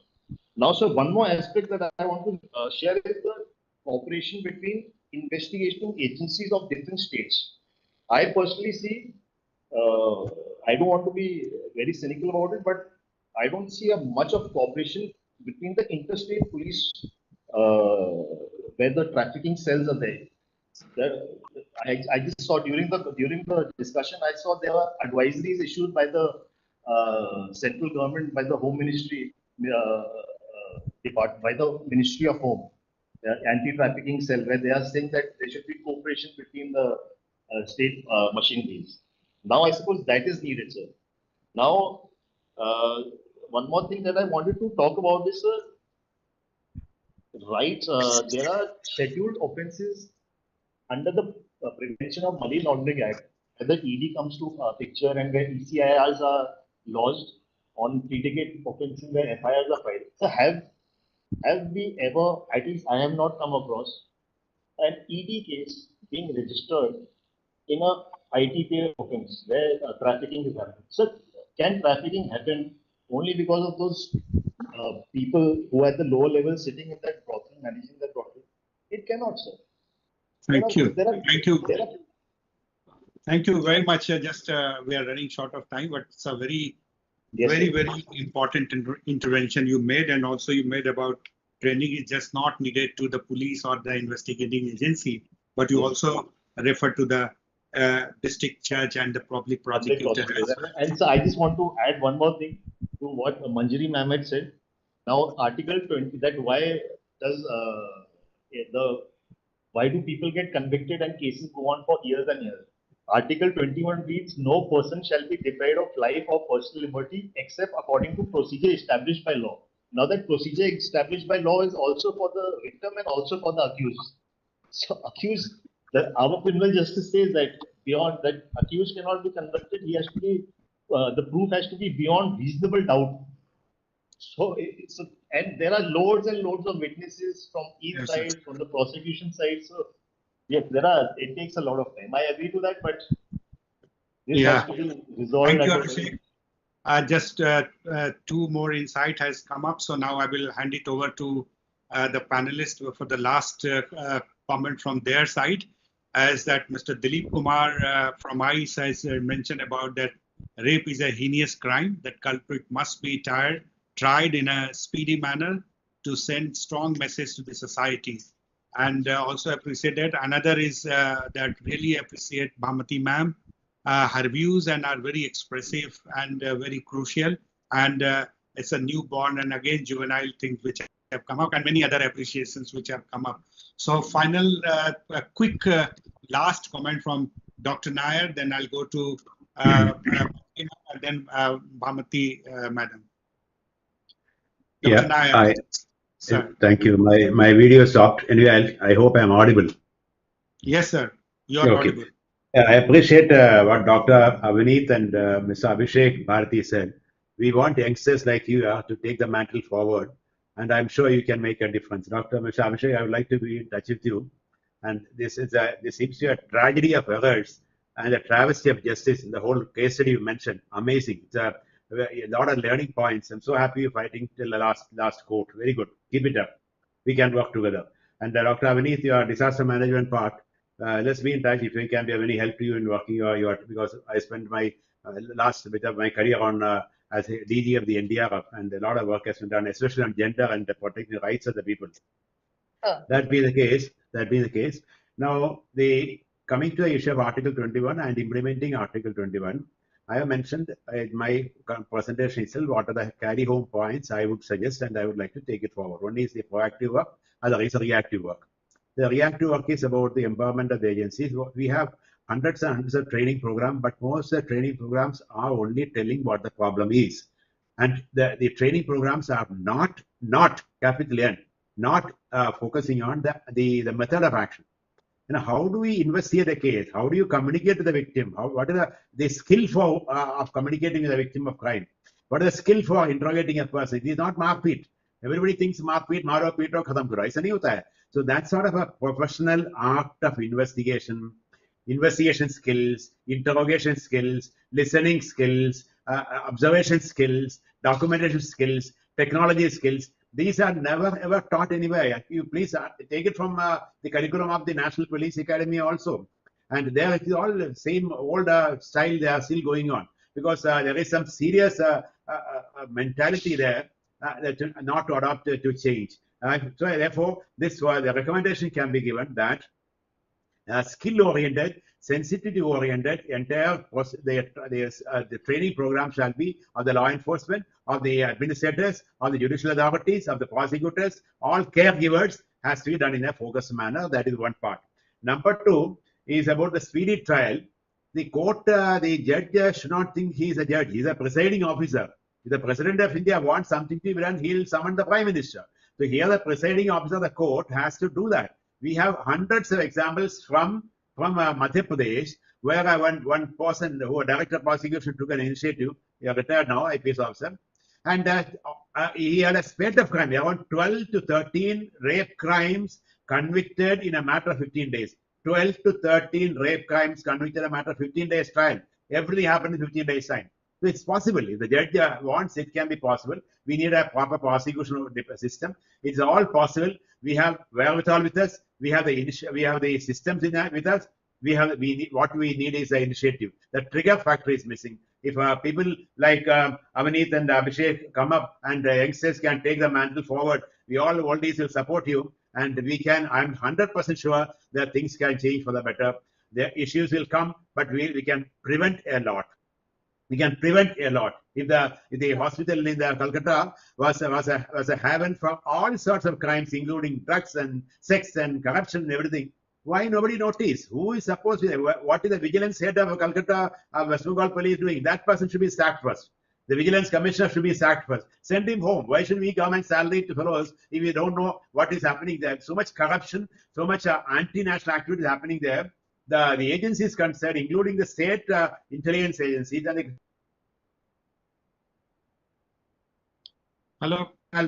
that they should be taken to task. So accountability factor has to be brought in the response agencies. Thank you.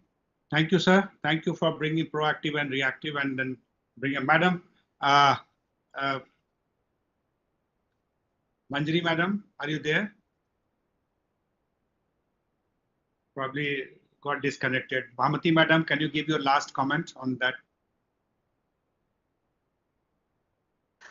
Yeah, I think, I mean, I can see the anguish writ large in Avneeth's articulation. And I think we all extend our complete support. You know, there were times when we always thought doctor was a god, and this kind of situation, and they're savers of our life. And this is something really atrocious that this is happening. And I think we have the National Health Service, the UK NHS, has got certain, legal provisions to handle people who are violent with caregivers. And the US felony, they have their law. I don't know if you want a separate law, but then there are protocols which are strictly enforced in hospital settings. I think we need to take a look at some of those provisions and see how you can enforce in hospital settings. And this is something that this case, the Kolkata case, has also exposed us, and there are several such cases by way of anecdotal evidences coming up. That means the government has to sit up and address this issue wholeheartedly and take severe action against people who are violating physically and otherwise the doctors who are their caregivers. It's unbelievable, incredible. It can happen only in this country. As far as Ms. Bharti's narration, I was so touched by the kind of the commitment that you have given to this particular. It's a classic case study for you to share with the government, with the state government, with the if it's Nandurbar, the district, and even to make it a case study in the Bhopal judicial academies. It's very important to bring up these cases and pose it before the police and see where there are aberrations of justice, which is committed by those who are supposed to be upholders of justice. I think this must not be hidden. But the commitment that you have shown in this case to take it right up to the Supreme Court and get strictures, something few in your community would do. It's a rare instance, and I think it's a model. It's a model case that we would like to uphold for all state police, and you brought in the question of prosecution. Nobody talks about prosecution. I have gone, I have seen cases where, I started training, the Home Ministry started training for the prosecutors for the first time. And you won't believe the state governments were totally resistant to the proposal, because now it has come under the Home Ministry. They have to decide. And what the prosecutors told me was, we are not even given a copy of the Constitution. They don't have the relevant ITP Act also with them. So they are all mute, as good as mute witnesses standing there. And you have a battery of lawyers who come and support the trafficker. And then you have just that piddly prosecutor who's totally disempowered, who can't talk two words. How can he get justice, and how can he retrieve the girl from the situation she is in? And therefore, this is one of the important things. Again, the girl goes back to the same trafficker. And then this is a very important psychological issue that of the Stockholm syndrome that develops in trafficked victims, because they have not seen those who are accountable for justice in the criminal justice system as people who have betrayed and failed them, and those who are traffickers are at least there to rescue them and continue their livelihood. And that's how they become sex workers and fight as sex workers. I tell you, whatever maladministration or poor law enforcement or lack of empathy, a lack of sense of justice, this drives them into the arms of traffickers, and they're never able to come out of it. So it's a larger vicious circle, man. Thank you very much for bringing all those issues related. It's a wonderful kind of a very educative kind of a workshop and a webinar, which we can say very quickly that when we are, before I say thank you to all, that the points which I have been able to summarize in terms of moral science, starting with the moral science to bring solidarity amongst men and amongst women for both of them. Then we had this, the kind of a second is this, that what are the things which is going bad to worse, so we need to look into, we have to re-engineer our whole system.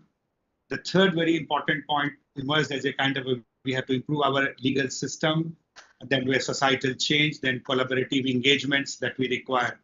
Also we said that nobody is bothered, so everybody has to bother about this, and the conspiracy of silence has to be broken. So that kind of a stereotyping and all have to be actually systematically worked out, and the training and capacity building program have to revise and regain. Also, that point of backlashes came up, that how we are dealing with the backlashes, and attitude and behavior can go differently, and the time of this new era of technology and the gender-based kind of violence, gender-based patriarchy, gender-based what kind of a pornography, which we say, how society is reacting to it. We have to quickly work with all the institutions together, not as alone. The other point which also came as a 498A in terms of in relation with the Article 21, that how institutions educate people, women empowerment, and also the POSH and the dowry and the misuse of the act should not also be done. And punishment also been highlighted as a responsive, as a kind of demonstrative punishment, so that the fear of this kind of act should prevail. It's not that kind of a stereotyping all the time, and women are sermonized all the time that how they should behave. But idea is also that men and women should come together, sit together, talk together, and move together, and for the solidarity of each other. So sensitivity and empowering the institutions also came as a kind of a very, very important deliberation skill, sensitizing, skilling, financial constraints, and so on and so forth. And the last point, there are many, but I'm just trying to collate those points which are the justice in terms of the sensitization of a district court, then talking about public prosecutor, and many other investigating agencies. Many of the cases which have been highlighted, and those cases should be taken, and I can take this as a kind of a, हम लोगों के लिए preferences हमेशा male child होता है घर में कि सबको हमें एक मोक्ष मिल जाएगा और स्वर्गवासी होंगे, और that is why the male child preference is also there in the society. मुझे तो ये लगता है कि कोई भी स्वर्ग के बाद जो लिखते हैं स्वर्गीय, मर जाने के बाद स्वर्गीय लिखते हैं, nobody goes to the नर्क. तो कभी मैंने देखा नहीं कि नरकीय फलाना फलाना, तो ऑलवेज स्वर्गीय. So everybody goes to the swarg. So what is the big deal of getting girl child or the male child? So I would say that is a very, very important to relook our own beliefs when the which we are saying कि हमारा society ऐसा था और ऐसा क्यों हो रहा है, degeneration क्यों हो रहा है. So that's the idea we look at, and the technology which has come up, उसके advantages and disadvantages हैं. So idea is to how to fight together, not sitting idle and not doing anything and just watching the television or the discussing in the webinar or the seminar and all, how we can collectively work and act together. So ISSM, as our chairman has said, that we are committed and we will be taking it further. And I would be requesting all the panelists to support us and also guide us so that we can take this forward. And thank you very much to all the panelists, Madam Bhamati, then Madam Manjari, and Dr. P.M. Nair. So grateful to you, sir, and madams, because that you brought the insight. And I'm very much thankful to the discussant, one Abhishek and also Dr. Avni, and all the participants who have been reacting. And I see that Dilip Kumar has suggested take self-defense in his schools, give more teeth to law and political interference, better policing, improve electronic surveillance, and so on and so forth. So thank you very much to all of you. Thank you, Chairman, and all the distinguished delegates. Once again, thanks to the discussant and all the participants. I say thank you very much. My sincere apology that we exceeded 13 odd minutes from this scheduled time. I'm extremely thankful to all of you and grateful to you. Thank you, namaskar, and have a very good day. Thank you very much.